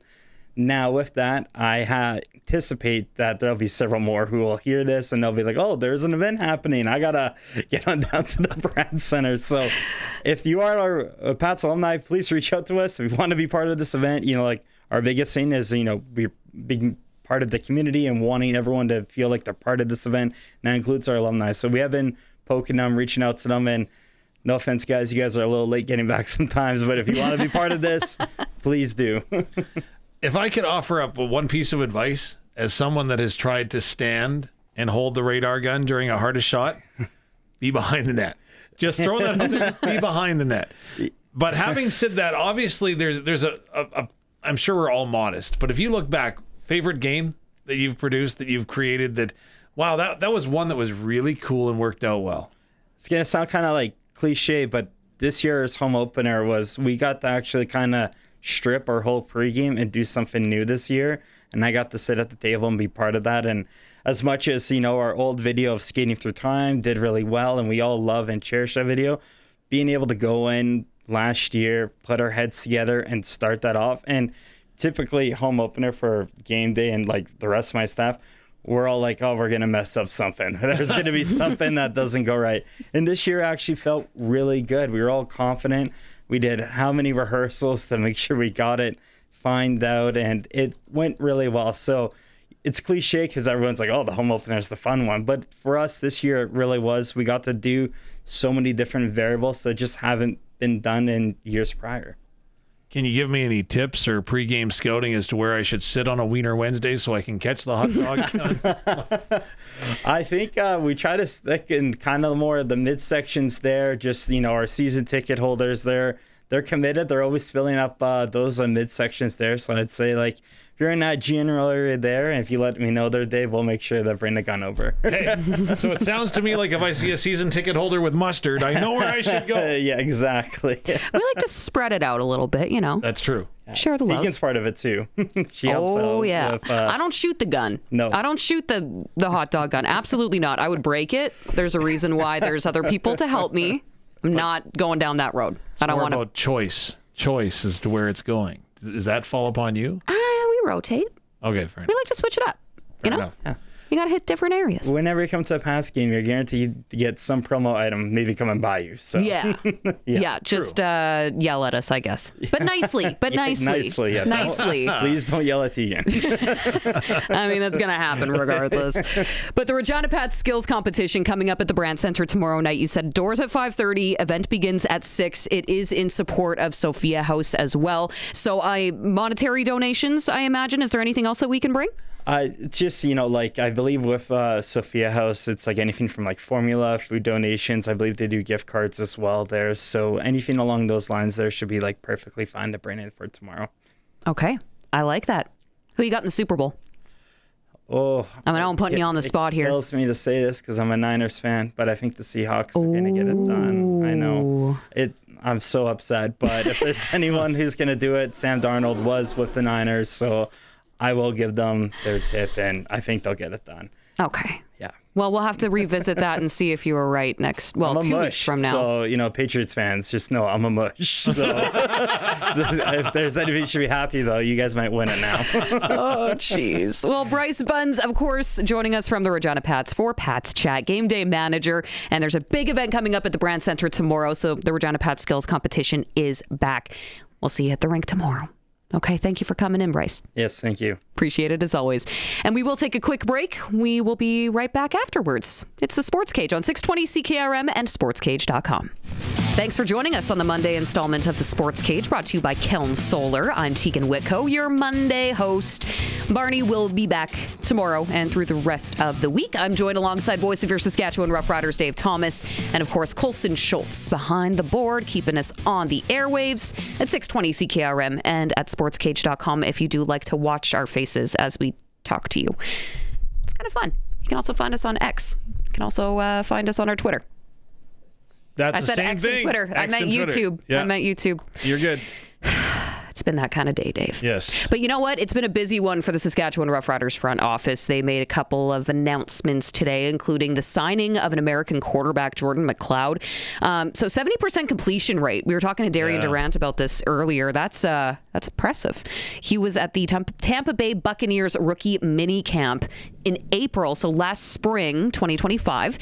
And then they also announced that they signed a defensive lineman, Kentucky Wildcats standout J.J. Weaver. So he is signed on with the green and white. He also was at an NFL training camp last spring, 2025, with the Carolina Panthers. So both these guys have had some NFL looks, and now they are going to be coming to training camp up in Saskatoon this spring.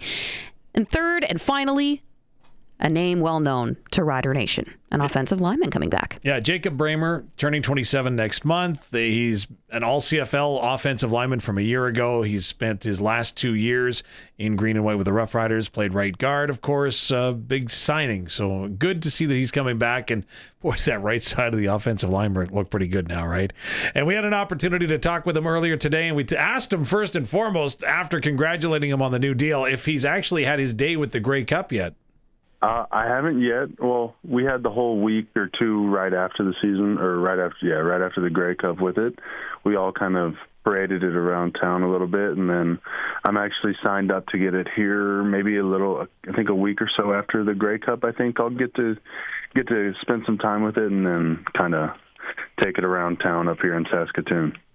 How interesting, exciting, cool is the experience when you get an opportunity to share your accomplishment with others?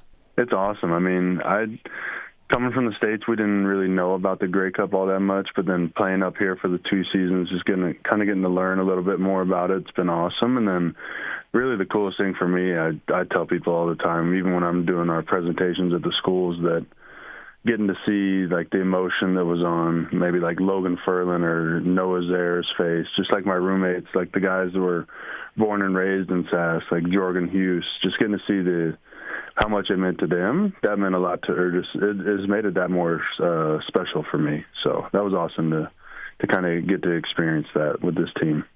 Jacob Bramer, you said you didn't know a lot about the Grey Cup. How much do you know about the Stanley Cup?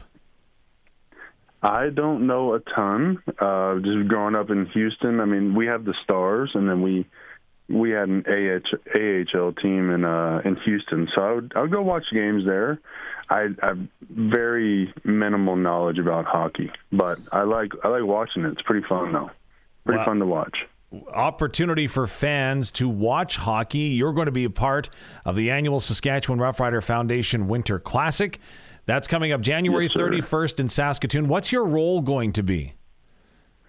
So me, I won't be playing, just don't have the skating background. Don't want to put myself in harm's way, or anyone else, I should say. But I'll be roaming around the stadium, kind of talking with fans, doing some promotion stuff there, and then maybe even some autographs. And then I know after the game, I'll join everyone and we'll do an autograph signing after the game. Now, this game actually is starting to take on a competitive flair, as Brett Lothar was pretty upset that his team lost last year. Have you heard some of the chirps that are going back and forth between him and Chris Getzlaff and Joe and Kian Schaefer-Baker? Oh, yeah, no doubt about it. Yeah, it's definitely a charity event, but there's definitely going to be the competitive side, right? So I know Brett, and Brett loves to win, so he's one of the biggest competitors on the team, whether it be that or playing cornhole in the locker room, anything. So, or even ping pong. He wants to win all the time. So yeah, it'll be a fun game to watch. It'll be pretty competitive. So do you hedge your bets? Do you back one team or the other, or do you politically sit on the middle of the fence and not pick a winner? I'm in the middle of the fence. I kind of just play both sides to it, you know? I'm in a win-win situation that way. Of course, that was our very own Dave Thomas speaking with Jacob Bramer, who just re-signed with the Saskatchewan Roughriders. And Dave, that is worthy of applause, Colson. Thank you for that. Right on the money. Dang, he's doing good today. He is. As much as all Saskatchewan Roughrider fans, oh gosh. Now he's just showing off. It's going to keep going. Now he's just showing off. Good thing we're almost done here. As much as we want to see the band get back together and everybody return from the 2025 season, I suppose. Not realistic, but it's starting to seem pretty positive for Ryder fans. Yeah, it is going to fall into place because that CFL negotiation window begins on Sunday. That's when teams can start talking to the potential free agents. Then February 10th is the day that players can actually start signing. Man, where did the time go? Does not feel like we should be at this point already. But before we know it, it's going to be the Combine in March, and then we're also going to be getting into training camp up in Saskatoon. But I'm getting excited. Yep. Let's go. CFL. It's coming. Let's go. Okay, I'm getting the signal. We got to sign off here and skedaddle. Not sure why I used that term, but we did. Okay, That's interesting. It's the Monday edition of the SportsCage. On behalf of myself, Colson Schultz, Dave Thomas, appreciate you coming along for the ride as much as it did get off the rails from time to time. Good night from the SportsCage studio on the corner of 12th and Rose.